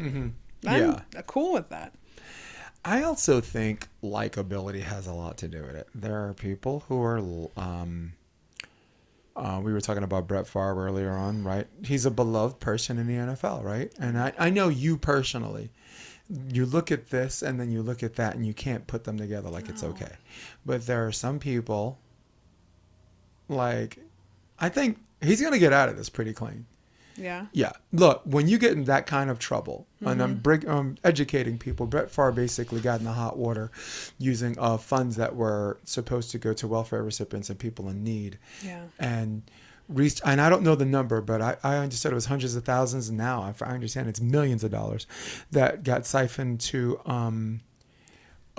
his causes, but highlighting Southern Mississippi, his daughter's volleyball team, his daughter's NCAA volleyball team. So when you get in that kind of trouble, there's 2 things you can do. You can hide until it dies down, or you can come on Front Street and say, I'm sorry. Yeah. Those are the only 2 things you can Yeah. do. Any other righteous indignation, you dig a deeper hole. So he's hiding. because his lawyers told him to. And when he comes back from this, not if, Yeah. he'll be fine. He'll be fine because he's likable. Right, but I do believe on the inside, like, it's fine. Maybe you are fine on the street. On the inside, you're not fine. If No. you don't come to terms with problems like thinking you're above the law or thinking that you deserve special treatment, and Yeah. that burns. But at some point in your life, even if it only burns you on the inside, it burns. Right. Like, that's why I say so often, like, sometimes I don't understand how people sleep at night. Like, we all make mistakes, but you got to come clean. And you can, like, even if it's just a misjudgment or you judge somebody wrong and, like, it happens. That's live and learn. But this kind of stuff, when you think that you get different rules than someone else, that's a big red flag. I think about, all right, I grew up in Brooklyn, New York, Yeah. Flatbush Avenue, right? And then Harlem. My father left my mom with $1. 2 kids, left her with $1. So my mom used that dollar to get on the train and go on welfare. All right. So I understand WIC. I understand how food stamps work, and I understand how people need it. And I want to bring up 2 very important points for everybody listening. One, just as a general rule for you guys to, before we go on with this, maybe close to 90% of welfare recipients have jobs. All right. There's this concept of the welfare queen who's sitting at home collecting money, online at the supermarket with her $5,000 Skazi fur, Arnold Skazi fur, some Vera Wang stuff, right? Like she's living ghetto fabulous. Yeah. And that person exists, but exists so minutely. It's almost like an urban myth. Mm-hmm. On a general level, these Yeah. people who are on it frankly need it. All right. Yeah. And my mom at the time needed it. Think about someone that got left Yeah, with it's the $1. Yeah. And is working, Let me help pull you up. yes, but she's Yeah. working, and this also helps her. Yeah. And this is so. I wanted to get that part out of the way as my first point. My second point, and I want to give you the floor as quickly as possible on this. If that were someone else that was not Brett Favre, that was a welfare recipient that actually had a job where she doesn't need the welfare anymore, but was collecting anyway, the government or some agency would come after this woman so fast. Consider how you're going to pay that money back. Should she go to jail? She got to go see a judge. no, the She's going to rules get are not- fined for it. Right. This is what the point I was staring back to you. Yeah. If this were someone else that didn't have his money, which sickens me, by the way, Yeah. he could have done this. The guy could have done this out of his own pocket and not even flinched. Yeah. He's well, got the I mean, money. You know how much an NFL pension is? you know how much money people can spend? Yes. No, but a pension. Like, you get no, that I for the don't rest know, of your but- life. No, I know they. Yeah. O.J. Simpson still got a pension. Right. But you know what? One, he's got to be in some financial trouble. I would think there's financial trouble behind this. I don't know that, but that's where my mind goes because it's not okay. Yes, and the rules should be the same for everybody, and we all know they're not. And that erodes leadership, that erodes integrity and trust in government, and that has to be at an all-time low. When you're driving past the corner, like mine taking Matthew to school this morning, and he looks and he goes, $7 a gallon, Mom? I'm like, what is it? What is going on? I had a great podcast this week talking about natural resources. They just banned no more oil drilling in LA County. Do you understand that California could be an energy independent state? And we're paying $7 for gas. Yeah. We're not allowing them to update pipelines, and we're trying to go towards renewable fuels that we don't even have an answer for. I don't trust the rules. I don't trust the regulators. I don't trust where they're putting us. They're taking us and they're cutting our legs out from under us. So whether you're talking about an entitled, this power structure is broken in everything from the Brett Favre case to them outlawing oil drilling in LA County. Like, no. Well, it's not okay. We're not outlawing oil drilling because California right now, the United States generally is the biggest. They put a moratorium on drilling Right. new wells in LA County. Got it. Well, Yeah. on a general level, the United States is still the #1 exporter. We're just selling oil. We're not using that oil to take care of our own. No, We should be. We're selling it to India for $5, and India's selling it back to us for $8. For example, This is why they're there's selling us back our own Yeah. oil at a profit. So, I mean, we could go so deep yeah. on all these different. No, but issues, California alone We're- can Yeah. be America's a savior, because we export California. Mm-hmm. They don't need to drill because we're already exporting so much oil. We just it's about allocating where that goes. yeah, If it goes to us, the people in charge don't make money from it. yeah. This. Do you understand what I'm saying? It's the yeah. same thing with pharmaceuticals. Look, oil is a good thing because oil is good for energy and this and that, and talk about climate change and where we want to go in the near distant future. That's fine, but right now, it's a service. But just like pharmaceutical, their purpose is to make money for their investors. Right. Pharmaceuticals are going to make good medicine. They're going to help people, right? Like Zithromax or CPAC, right? Right. Antibiotics, so important, life-saving drugs, right? But that's the net result. That's not the goal. The goal is to make money for their investors. Yeah. So it's the same thing with oil, and it like you said, it circles back to Power. Money. the American exceptionalism that is consistent with big business. Brett Favre is special because he's likable, right? Yeah. And we have friends at Southern Mississippi, right? We know the head, Sean. Sean, Taylor. the head beat. Yeah, I was asking you. An about absolute that is where he mensch coaches, too, man. right? Yeah, I A love really that guy. good man. The dude's Such a mensch. good man. Yeah. Yeah. He has to be sad about that, because I know Brett was like his assistant for the beach team and was involved and was interested, and I guess his heartbreaking. level of interest came because his daughter plays volleyball, Yeah, so yeah. you're going to be interested, right? So Yeah. it's also a testament where the sport of volleyball is going. I mean, particularly indoor volleyball. Yeah. Right Right. now, for my volleyball people, man, I'm gonna re-educate some people and some first-time listeners for volleyball.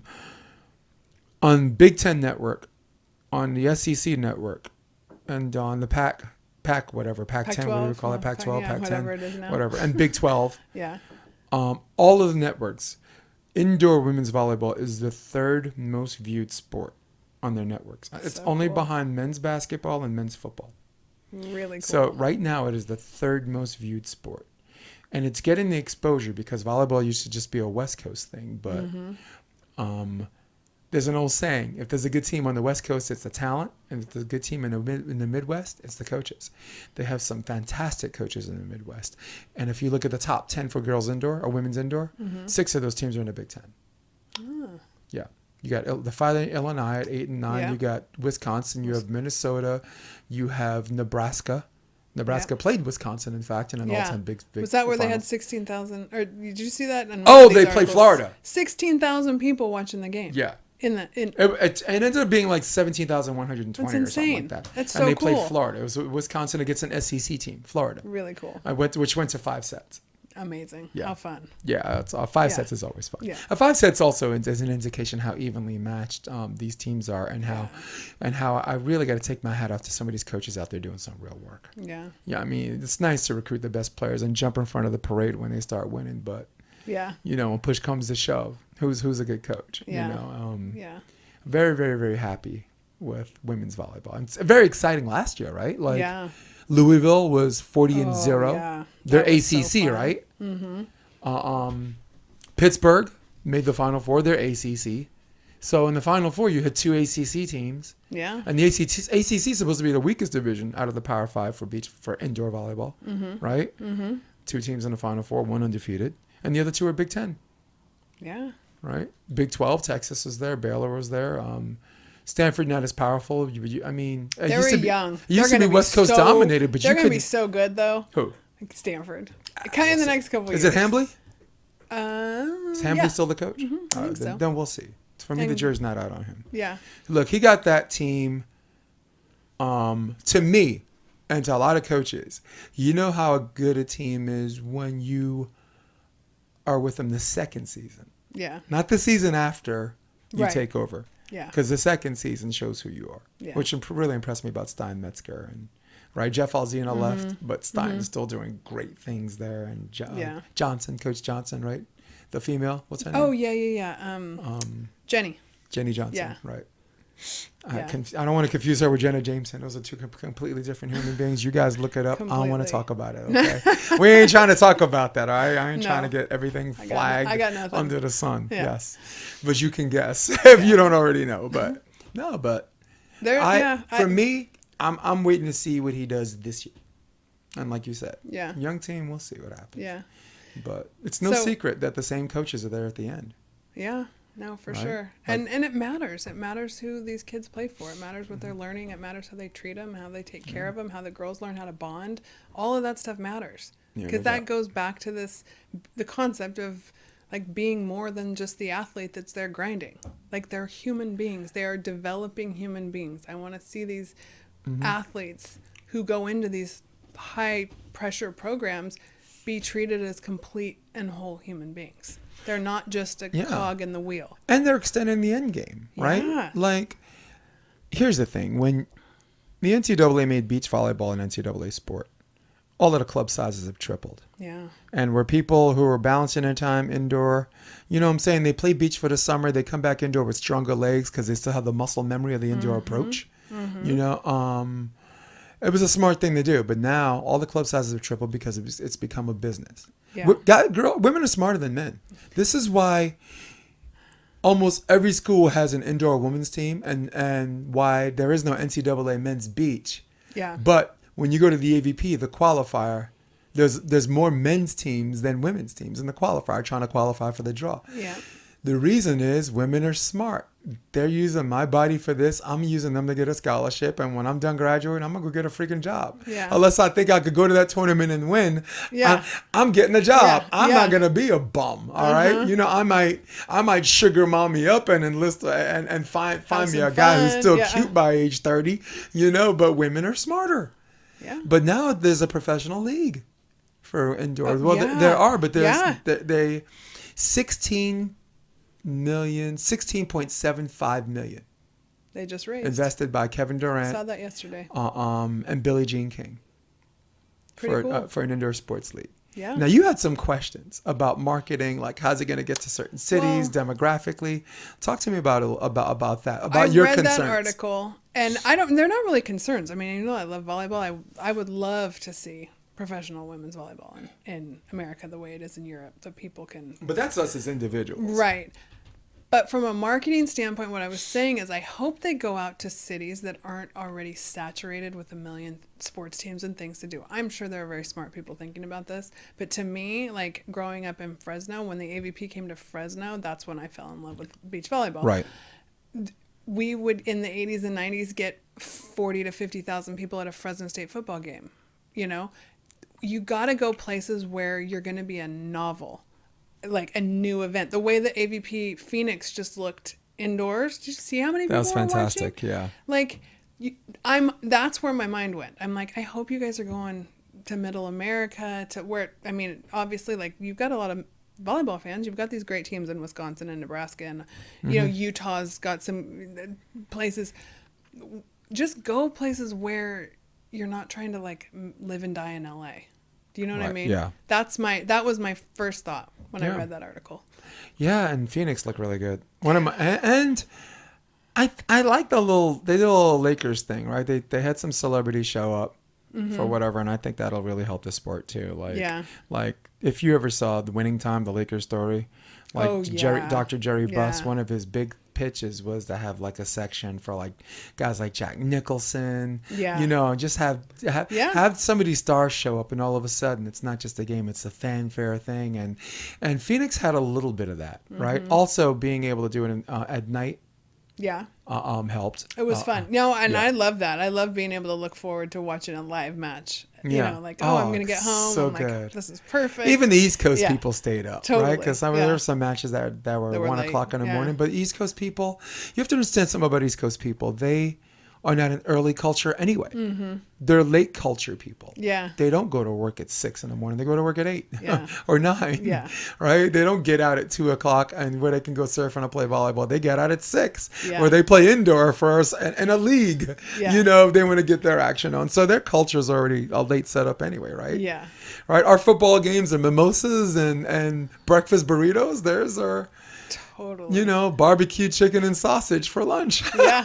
So It's whatever you get used to. yeah. So what I'd like for the league to do to make sure they hit up places where there, like you said, there is something. Phoenix is big on volleyball, right? And having Sponsel, who's from Arizona, having Betsy Flint, who played high school volleyball out there too, having them there as kind of these hometown people, that was awesome. Yeah. Miles Partain looked fantastic. Ridiculous.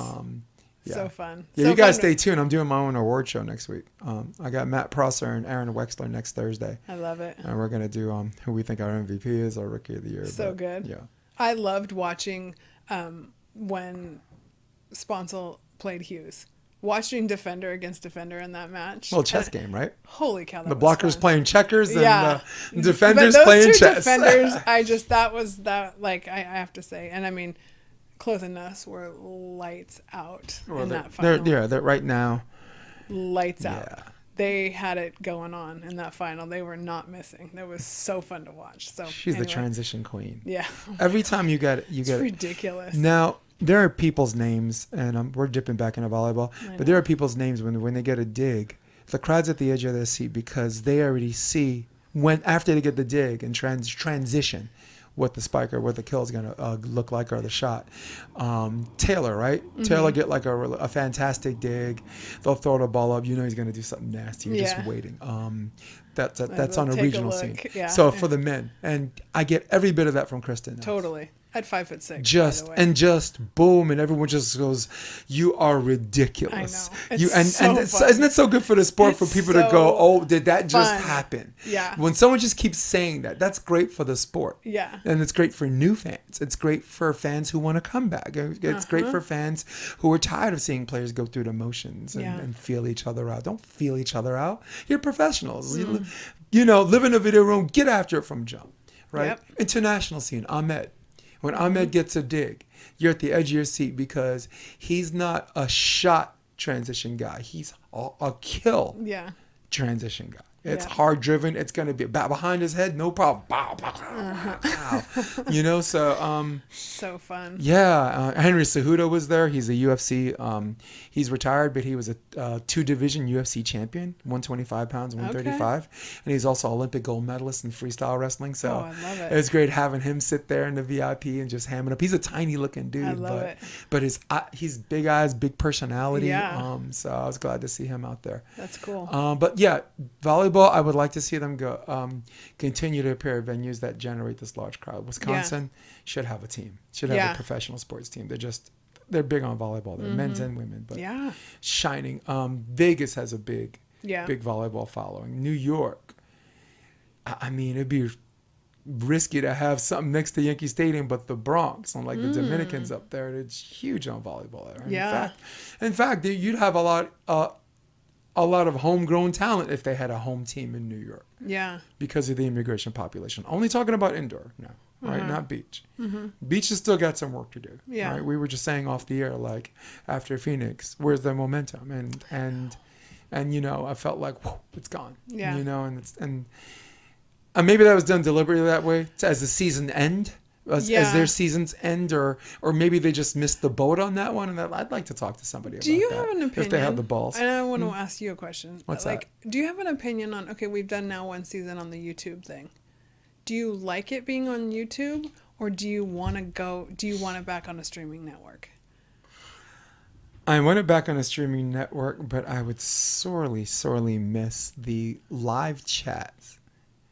This dude, greetings from Germany. Hey, wow, what's going on? Hey, people, hi, this, that. And occasionally have someone spamming like repeat. But the YouTube does a good job getting rid of them. Okay. But the conversations happening during the live stream is awesome. Okay. Taylor actually jumped in on one. Taylor, that's fun. and no one thought it was him. It's like you're a bot. No, this dude's not. Fake Taylor, fake Crab, fake this, fake that. And I actually called him. I texted him. I'm like, "This is you, right?" And he's like, "Yeah, it's me. I'm just having fun or whatever." I'm like, "So good. It really is him. It turns out it really was him." Yeah. So because I called him, All right, I gotta know. I don't bother the guy. I got like everybody's number, Yeah. but I don't bother nobody. Right. But I'm like, I gotta know that. I gotta know if that's him. So Well, that's interesting. I was curious what you thought about it, just because we've gone back and forth. They've been on Amazon and Peacock, and I think he might be my edge for MVP too. yeah. He's been so good for so long and he's won it already that it's almost like basketball, right? Like Jordan didn't win MVP every year because Yeah. sometimes your dominance becomes stale, Yeah. right? Like Yeah. Charles Barkley won for the Phoenix Suns when Yeah. they made the finals, but I thought Jordan could have won that year too in '93, right? So Uh-huh. Miles Partain, like if you look at the Love that stats, kid. they're so almost like digs per set Yeah. and hitting percentage. Yeah. Him and Taylor Crabb the are hook. almost neck and neck. Really. But man, his ability to hit on the option, It's insane. yeah. The They got- option and they gotta do or a better- the jumps. I mean, like They you got to do a better job with the numbers because there's Yeah. no way that guy's hitting percentage is 442. Hmm. His hitting percentage on the option alone, hitting on two Yeah. alone, is 2 out of every 3 Yeah. with no errors. So for the people watching at home, for stats, for sports fans, kills is basically hitting percentages, kills minus errors divided by attempts. So if you hit 6 for 10 and you got 2 errors, you're hitting 400. Just as a simple example. So, but I really hope this professional sports league happens. Yeah. I mean, who doesn't need more volleyball? I'd be a season ticket holder. Yeah. I like watching pros 10 times more than I like watching college Yeah. and high school. You know, I mean, high school, in college, I have as a Interesting. coach, I have emotional investment. Yeah. right? See, I would agree. Yeah. Like I'm gonna Yeah. watch UCLA Beach because Natalie Miskowski Right. was on the pair 4 and I was her coach. I was her Yeah. juniors coach. Yeah. So, Redondo, that girl, that libero Cammie. from Redondo, Or Cammie who was Minor at Texas. Stanford. Oh yeah. Remember the Hawaiian name? check? Nalani. Yes. Yeah. But I would Amazing. watch Her her jump because I serve? got Oh. I went to Redondo. Tom Yeah. Chaffins is the coach there, and I got to watch her Yeah. jump serve change the room temperature. Seriously. Which, by the way, she should have done in the quarterfinals. I remember she you jump saying floated. that. Yeah. Yeah. Yeah, I got Her serve is yeah, I got bomb. a lot of bad blowback for that too. Oh, That's this right. guy's been coaching 20 years. Who are you? Or this and that. And I'm like, so you think I'm wrong because this guy's been coaching longer? You're diminishing my point. Yeah. You don't think someone can be right Yeah. because he's Well, that's not the problem coaching with as long dialogue as out them. Yeah. there. It's like, let's let there be dialogue. He didn't say anything to hurt And I anybody. avoided that, where that was going. Yeah. Because I know where that was going. Now, I was supposed to say, F you, I coached D1 too. I was Yeah. at LMU, I coached professionals, and I could have gone through this whole validation game. Right. And, It's not and necessary. congratulations, Jay. Not necessary. You're an idiot. You just become what you despised. Yeah. You just became everything you despised about that guy. Yep. And but that was one of the things I always receive everybody's opinion because you cannot base someone being right or wrong just because someone's done it longer, True. right? Did it Yeah. ever cross your mind someone can be a doctor for 20 years and still suck at their job? Yeah. Be a hack. Yeah. So I mean, I don't know. That's a whole nother thing. Yeah. But be better. I want to talk about your crew a little bit. Because Yeah. I want to steer it back that Absolutely. direction on your It's a mission small statement. team. So let's use your crew. Talk about your crew to steer back in the direction of your mission statement. So Very protective crew, by the way. I know. Yeah. God love them. Yeah. They're great people. Small team. What I learned through this entrepreneurial journey is that when you try to do everything yourself, especially as a mom with 4 kids and all kinds of things going on in my life, Stress. my hat's off to you too, because I am not a techie. So I spent a lot of time by myself sitting at my dining room table going, how do I make all this happen? Like, I got this giant vision in my head. I've got all these words. I've got all these concepts. I've got, why do I meet certain people and try to put them on, I don't know what I'm doing. You realize that's all part of the process. And then while you're in that process and you're wondering, like, why does this conversation keep coming up with so-and-so or whatever, it's coming together. You just don't know it yet. Mm-hmm. And in this process, I have met people that came across my plate and I'm like, wow, look at that skill set. And I have a knack for human connection. Like, I can see how things fit together. I can see, like, okay, that girl's a chemist and that girl's she has a makeup line and they should talk to each other because she has no idea that how good she is at this and she can help her. It's like I can see those pieces. So when I learned it was okay to ask for help and I didn't have to do anything by myself, the right people started falling into place. So I got a right hand and a left hand, and one is Lee Abbott. He is 30 years of production experience in Hollywood. When the first time I met him and I heard what the name of his film company was, I was like, really? He was. He could hook a mean steak up, dude. He can also cook. He was a Food Network guy. Came in second on a Food Network show that.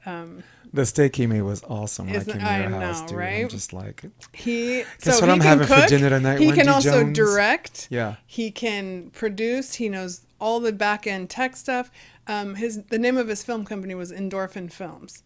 Right. And I'm like, well, that's right in line with where I want to be because I'm an endorphin junkie. So he's my right hand man, amazing at what he does.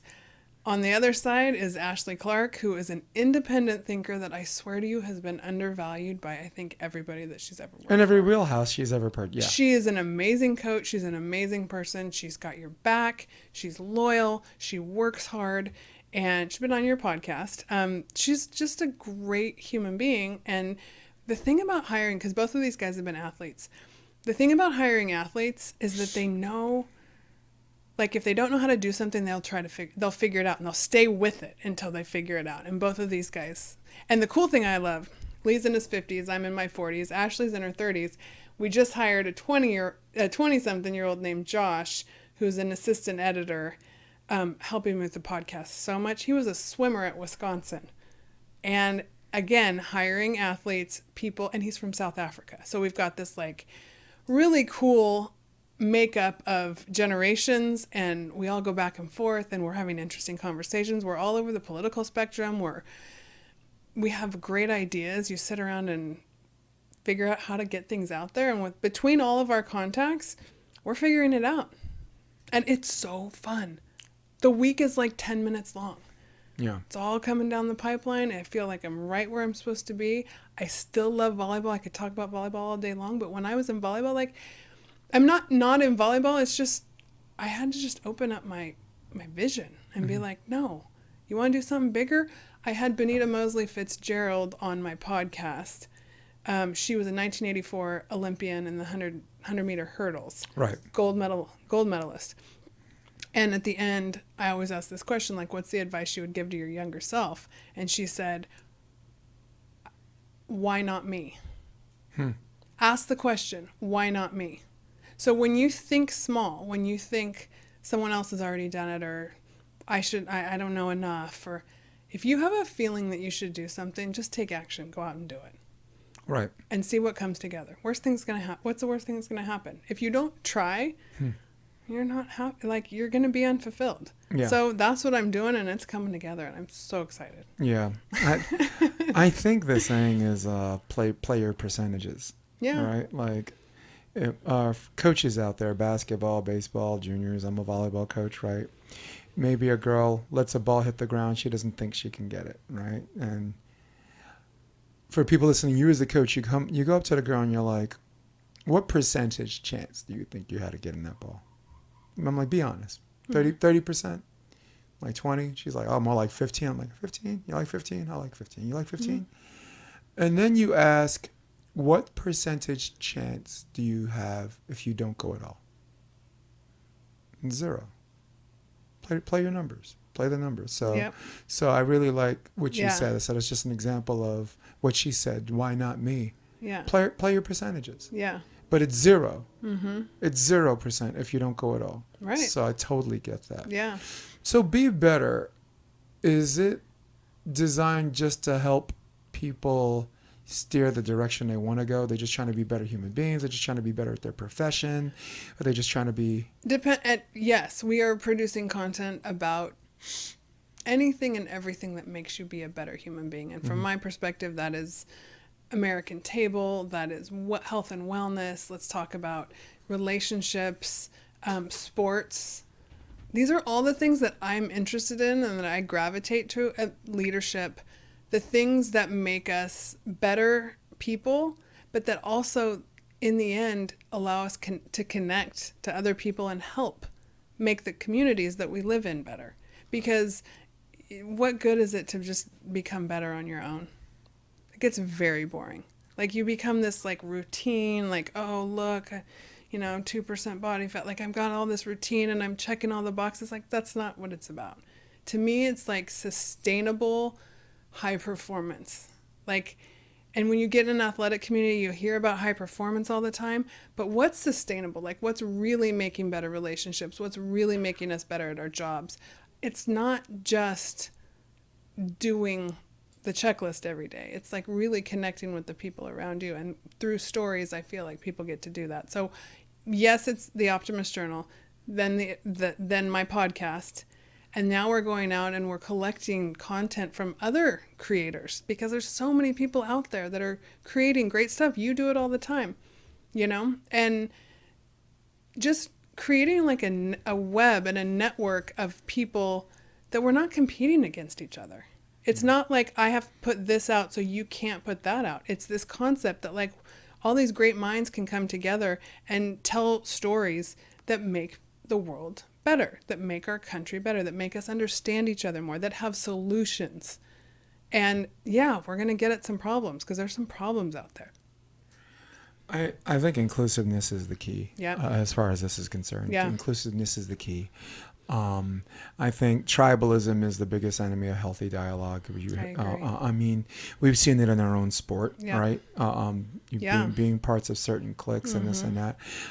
There are cliques in everything, every walk of life, Yeah. and honestly, quite frankly, there are some cliques that I'm proud to be a part of, unapologetically. But I'm speaking only for myself. Me being part of a clique at no time makes me not non-inclusive. Yeah.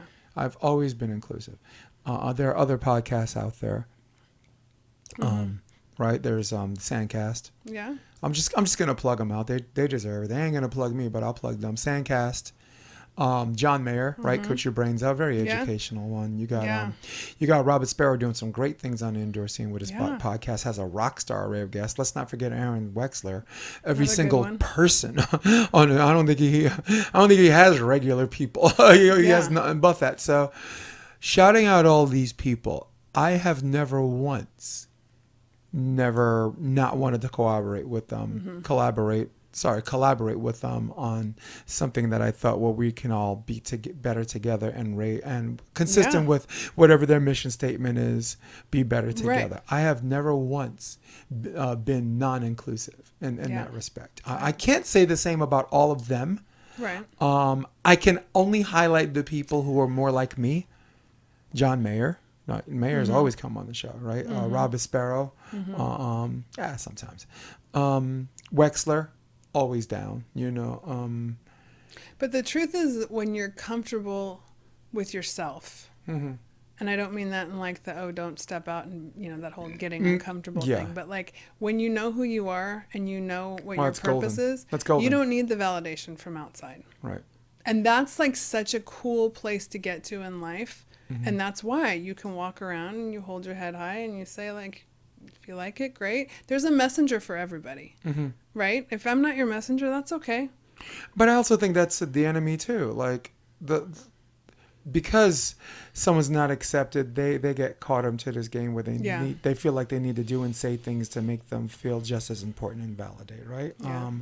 And we as human beings, we all get caught in it, but it's almost involuntary. You can't help yourself. Yeah, but if right? you recognize it, like you can pull think of what I'm yourself going out through of as a it. color commentator. Think Yeah. of all the things I've done the last 5 years that were just great and quality stuff. But think about where I want to go, and not level of frustration, but a near impatience. That would make me say some things out loud that come from a truthful place, but don't help the cause, right? Because frankly Right. speaking, nobody wants to work with that person either. Yeah. And that's why Yeah. we're all collectively careful about what we say. Right. And that includes me, and I'm as unfiltered as you're gonna get. So, and I'm only using myself as an example because I'm not doing this for the sake of talking about myself. There are people out there that feel the same way, and this is applicable Yeah. to them.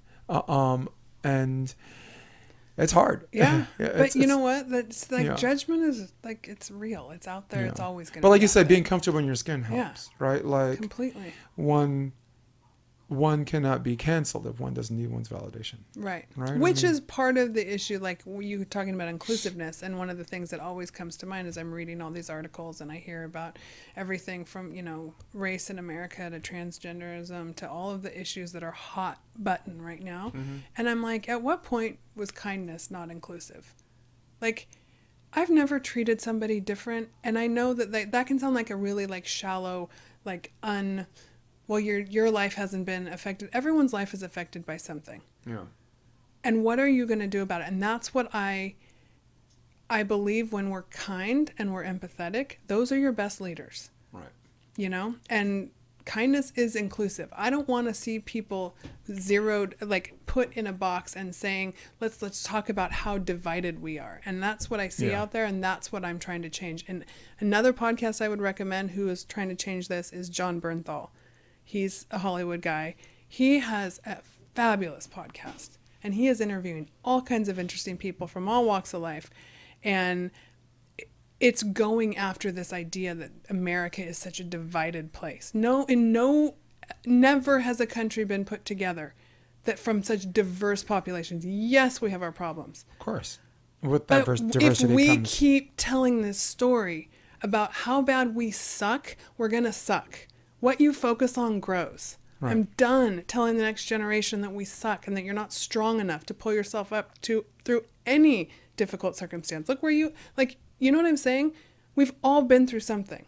Yeah. How are we going to come through? How do we, because of, and I'm going to use the term moral preening again because Yeah. it's such a catchy, how do we get past people who are all ready to, it is their impulse to be ready to fight instead of die. I'll give you an example. Without naming names, there's a particular program director that had a kid that was trying out, for a team or just, it was part of the clinics, but wanted to try out for his girls program. And, kind of could be a boy, could be a girl. Sometimes some people have short hair and they have girly features, but it could be a boy, right? Mm-hmm. And the mom was already saying that my kid wants to play for your team, and she came in this combative mode, like, you can't say no, like, I know the rules and I know this and I know what discrimination is and I know what discrimination isn't, blah, blah, blah. And he wanted to be called, didn't want to be called he or she, didn't want to be called they or by whatever and this and that. And this program director dodged a bullet because this person, that's a girl, identifies with being a boy. And if this person identifies with being a boy, you can't play girls volleyball. Right? So, and I thought he dodged a bullet because he's trying to just play by the rules. He's a good dude without naming his name. And he basically was saying, like, SCVA, like, if someone identifies with being a girl, you have to let them play. Okay. All right. Now, as far as what someone wants to be called, I think people need to chill with having this heightened emphasis on that. Right. I myself did a clinic. I'm at High Performance, and every Thursday I do an open clinic, beginners all the way to advanced. Cool. And beginners participate because I coach beginners like advanced. Mm-hmm. They roll with a pack, they learn, they figure it out, they come back for more. They're like, oh my God, it's over my head, and I'm out. But there was a particular person where I'm like, what's your name? And they were just like, didn't want to give me the name, and I just said, what do you want to be called? Mm-hmm. And then they gave me the name. I'll just say Reggie for its own sake, because not to conceal the identity of the person. And that was it. What do you want to be called? Is a very, very easy path. If you want me to call you this, that's what I'm going to call you. Mm-hmm. But with that being said, because of my empathy and me understanding your situation, you have to understand, and I'll quote Dave Chappelle on this, empathy is not transgender. Empathy is bisexual. It must work both ways. You're going to play in a league where you go on the website, girls' weekend sites, girls' SCVA schedule, girls 18 and under, girls 12 and under, girls 15 and under, girls. They're not going to change that because this huge collective, and they won't. But I would like to finish by saying this, because you got a lot to say after this, and I don't want you to lose that mental note. I want you to keep that same energy. And besides, you're my guest. And the empathy, like I said, has to work both ways. But that is something that they're not going to change. and nobody's asking you to change. And that's Right. where the meeting of the middle has to come Absolutely. from. But the point I was trying to make, the journey just to get to that came from people who are already, their impulse to be ready to Agreed. throw down, Agreed. to just fight. Yeah. Go And ahead. where in all of this conversation, where are we teaching self-awareness? We're teaching everything about what does someone call you? What is someone, how do they judge you? Now, yes, any kid coming through something needs to have a safe adult to talk to. Like, they need to be taught to They're still kids. Yes. Yes. They need to be taught and able to express themselves, and they're coming through some really difficult stuff. But they're kids. I don't understand what's going on in the public education realm where we're teaching this sexuality and gender stuff in elementary school. Like, I'm not okay with this. No. It doesn't need to be taught. And let's let kids come through puberty. And as they start to ask questions, let's have good answers for them. Let's teach them how to be kind and inclusive of everyone. But what are we talking about on these, like, I'm sorry, this is the medical changing. Like, 13-year-olds don't make decisions for their my kids would not be making decisions for their long-term health at 13. Like, they know who they are. You don't know who you are. You're growing up. If you're suffering in some way, Yeah. then let adults come and help you. And please put good professionals. I've seen some scary stuff out there. And yes, they'll say it's coming from conservative, the Daily Wire, like Vanderbilt, Yeah. the doctor who's talking about how much a hospital makes on gender reassignment surgeries. Like, everything's convoluted, and really all I care about is the kid. I want the kid to feel safe and have someone to talk to. But I am not. The way that we have turned this, it's become so much bigger, this conversation about who you are and what your pronouns are. How do you turn inward and start to understand you stumbled yourself? onto something very specific, though. Okay. You're talking about 13-year-olds. All right. Yes. Look, at the adult level, do whatever you want. Amen. You already know how you identify or whatever. Right. And as someone like you and me who are part of many communities, Yeah. we know many people like those people. I hate to say those people. Well, but they are those people. I'm one of those people, right? I'm gonna sing karaoke with you. We're gonna have a good time. I'm gonna go to Artesia Bar. Those I'm gonna are go to adults. Hennessy's. That's adults. But the reason why this is so weird, because I thought the teenage cases were so rare.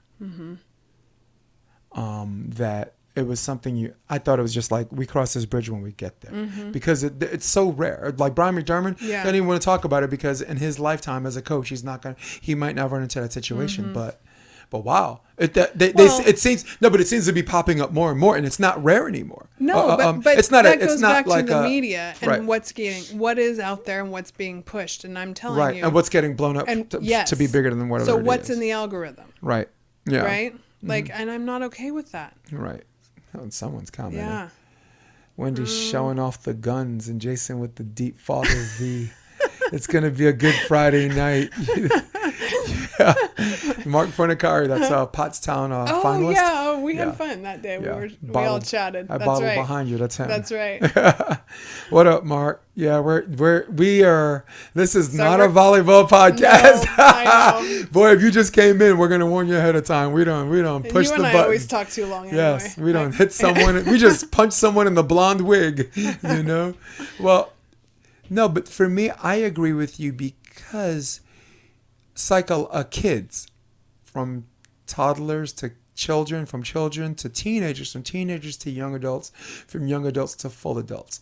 It's not just a physical growth anymore. It's a psychological growth. And there's no freaking way you're going to be 100% sure that you know what you want at age 13, 14, 15, 16, 17, 18, or even 19. All right? I thought I wanted to be an accountant. Nah. Oh my God! Boy, did I get off no. lucky and not think about changing my sex. Boy, did I think about something simple and stupid like that and find out I was wrong. Because how would you like to find out you were wrong, that you identified with this? You do. There's something that serious that's life changing. Yeah. As far as TRT, testosterone replacement therapy, hormones, stuff like that, stuff that physically, Yeah. which leads to psychologically, affects your present day to the rest of your life. Yeah. How would you like to be the one to find out I thought I identified with this and I was wrong? Yeah, because that's when I really started losing it with this discussion, was when it started coming down to Because younger this and whole younger. that you know right away and you're Yeah. short is nothing more than that. It's Totally, completely. gotta And the write thing that is, where was I going with that? When I think about it from a parent's perspective, right? Because as a parent, so often when our kids are hurting and they start going through their teenage years and they're going through stuff, and maybe they're closing their door and they're not talking to you at all, which is really scary as a parent. Maybe they are talking to you, and as the parent, you're like, good Lord, my kid is in pain. And that desire as a parent to just want to make it better and take it away. And I think that that's something that's even more prevalent in today's parenting than it was 20, 30 years ago. It scares me when I think about that parenting mindset with a kid who is going through, puberty and having these kind of feelings. If they have that relationship with their parent, which I think is awesome, and my kids and I talk, but if you have that desire to just take their pain away, I don't want that option to be like, because if you allow that because you want to take their pain away, and then something is done that it completely changes the course of their life. And just like you said, what if it's a mistake? You change the course of their life. Like, this is where parents come in, and I don't understand. I wouldn't even want to get the wrong tattoo. No, exactly. And Like why is this? You look at some of your, when you was a teenager and you looked at one of your friends, you're like, and the guy's like, hey, what do you think? And you're like, it looks. You're gonna regret. It looks Yeah. permanent. Totally. So I haven't. This did not bother me as a conversation on a cultural level until we started talking about kids. It didn't bother me until they came to a conclusion on nature versus nurture, on scientific conclusion. Like, you're born to be gay, or you're born to be straight. That's you're born. That's just how you are. And like the conclusion based on whatever science they came to that comes to that still has so many questions. What if you're bisexual? But I thought you were born to be gay. So do you have to make up some rationalization or excuse you're bisexual because you're confused and you're really gay? You know what I mean? Right. So I mean, the intricacies and the delicate nature of nurture versus nature has, like you said, been blown up really, really by I don't know why and for whatever reason.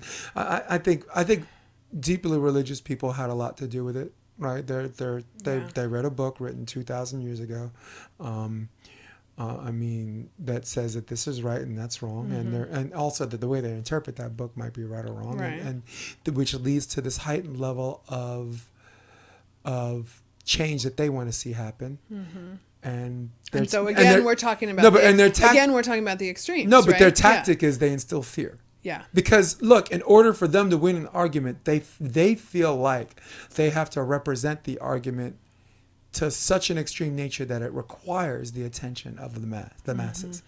Right? You have to. It's the reason why Democrats and Republicans are created. They make you choose Coke or Pepsi, and really, you're never going to vote for someone that you completely agree with. But they have to come from a place all the way over there to get the attention in the first place. You're not going to see any primary. You're not going to see someone. No, you're not going to see a lukewarm candidate. They don't right. survive. No, they don't. They don't survive. I thought Tulsi Gabbard would have made a good candidate, I but agree. she's someone that's Right. a lifelong Democrat, but she's got issues with that lean more right. Like remember Ron Paul? He's a staunch Republican, but maybe he's like, why don't we get out of these regime changing wars and mind our own freaking business? Yeah. You know, right? Which back then didn't identify with being right wing. Right wing was, what do you don't want to go to war? What are you trying to say? This ain't the greatest country in the world? Oh, shut up, everybody, USA! You shut up! All right, so that's the tactic. Yeah. They feel like they have to take this extremes. But the solution is us just recognizing that. Yeah. My solution is saying, all right, they're doing what they got to do, and I got a decision to make. Yeah. Right? Yeah. Yeah. I think giving space for the conversation that needs to happen and recognizing when someone comes in charged up and they're not going to be moved, like Right. even that awareness. Just ready to go. Yeah. Their That- impulse. Like having it's that, their impulse. Right. And I was having this conversation with my daughter earlier, like maturity is the ability to feel your feelings and not have to react Right. exactly to those feelings, right? Like that's a step in maturity, and you don't always see that that doesn't mean age. Like we can all learn that at different times of our lives, and there's Yeah. ways that we can do that to become There's some more people self-aware. they'll And some die, people they'll never die and learn never it. even know. Right? Exactly. Right. But that journey that we need to allow for kids, going back to this, the transgender discussion, the journey to like understanding your true self and getting back to that is a journey. Like it doesn't, and some of us have harder roads and some have easier roads, and you can't really judge that. You get into that, you're playing the victim game, you're pointing fingers, you're judging, and that never works out well for anybody. Right. But you got to give the time to come through that journey. You cannot cut it at a certain point and say, this is who you are. It's a constant evolution, and you're always learning something. So if you they say the brain is, 25 years old.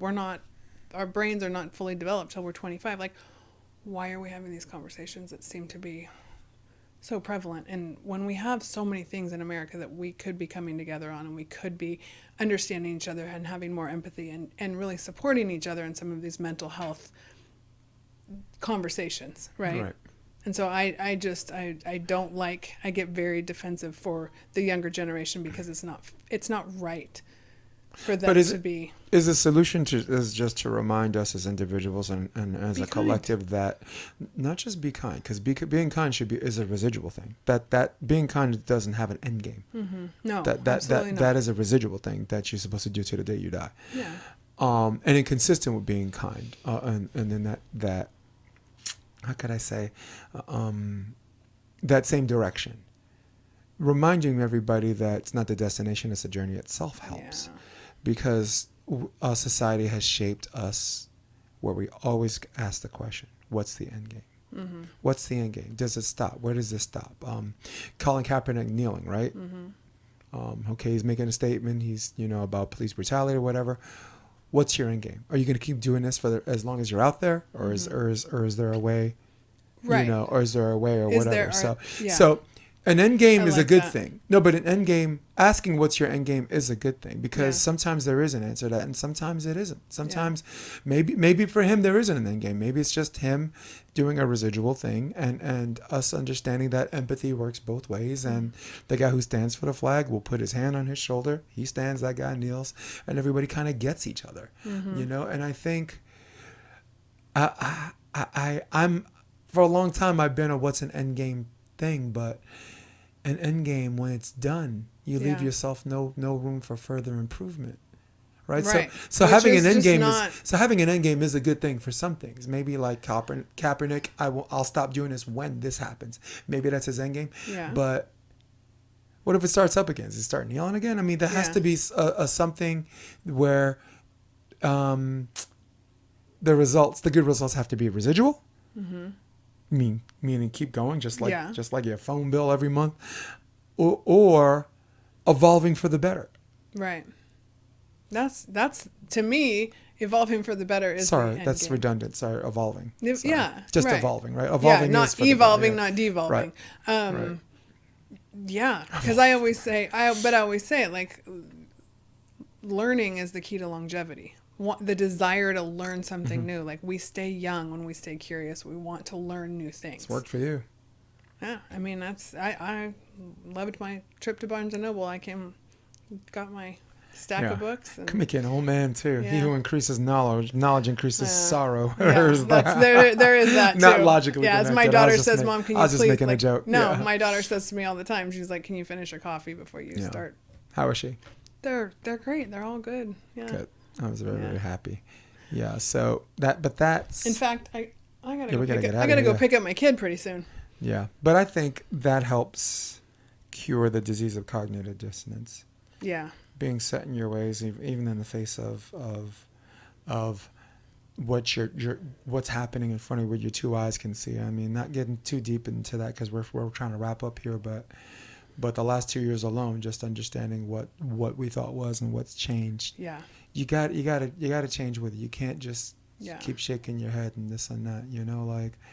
Like No, and I think that's a point that people get to. You get apathetic. Like, I Right. was a political junkie, and then I absolutely tuned out for a long time. And I watched sports, and I raised my kids, and I was like, yes, I voted, but I did not want to read the paper anymore. I didn't want to listen to the talking heads on the news, and I tuned out. And I there's something in me though that I can't. I did too. I was a CNN guy for Right? years. I haven't watched CNN maybe 6 months. Really? Yeah, I Yeah. get my news like breaking points on Yeah, I YouTube- love the stuff YouTube. you send me. The Hill The Hill, Rising. yeah. Don't always agree with them, but it's news. Covering the news Right, is whatever. totally. And just for fun, Jimmy Dore. He's the least forgiving, guilt tripped. Those are my Jewish brethren, right? They don't do redemption. They do guilt. No, but I get my news from the Hill Rising and Breaking Points because they're talking about unions. They're talking about affecting change. They're talking about stuff Yeah. that affects your neighborhood all day. Not just I love it. Not just these hot button. Yeah. But But I put stuff on my Instagram story, like I'll be reading the Wall Street Journal in the morning, and I'll like circle something, put it up on my story, and I love what comes through in my DM. I get people from Canada that are talking about border issues, and like people like from all over the place telling me what they think. And it ends up being some really fun dialogue, and you learn something. So And having a sense of humor helps Yeah. too. Like, for example, there's like a new booster out there, right? And they're the FDA or whatever, they're doing these commercials. You should get boosted, whatever, and this and that. And Jimmy Dore is like, they didn't do any human testing on it. There's no randomized control study for it, right? And he's like, the only study they have is an animal study, and it was done on 8 mice. And they won't let us see the study. So look, if people have a sense of humor to know that, all right, maybe I'm taking a side on this, Yeah. but if you can identify and laugh at that Yeah. together and then say, all right, now seriously, let's have a conversation about that instead Yeah. of what's so funny. That's not funny. No, that's hilarious. Dude, that's hilarious. Yeah, he's 8 funny. mice. yeah, he's funny. 8 mice. Totally. Mice. Yeah. The plural for mice Yeah, is mice. mice. The mouse is mice. Yeah. Right. 8 mice on a study that by the way, they won't let us see. Yeah. we can't even see the study, Well, and that's the only available study. Humor just lets it relaxes people, or it used to. Yeah. Now, But I'm like, who are these we go mice? the Is other it Pinky way. in the brain? Yeah. Right? Are you pondering what I'm pondering, Pinky? I think so, Brian. But I'm surprised this leg grew back. Come on. Be better. All right, Yeah. let's talk about Be Better. We got to get out of here.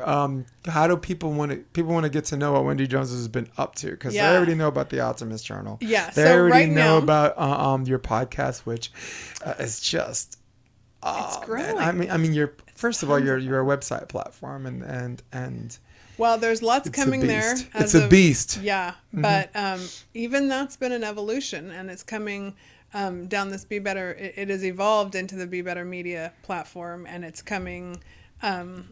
Lots coming at you in October. So I'm really excited that you asked me to do this today, because just stay tuned. We're going to be BeBetterMedia.tv, and it's coming this October. And it's Girl, my new editing software is Yeah. gonna be October when this Yeah. episode comes out. awesome. Well, usually new it's out editing before I software- get my kid from school. You're Well, so fast. Yeah. but- Well, the good thing is my new editing software does more things, but the export is Yeah. agonizing. But the quality right Yeah. now, and like the stream is just it's So just good.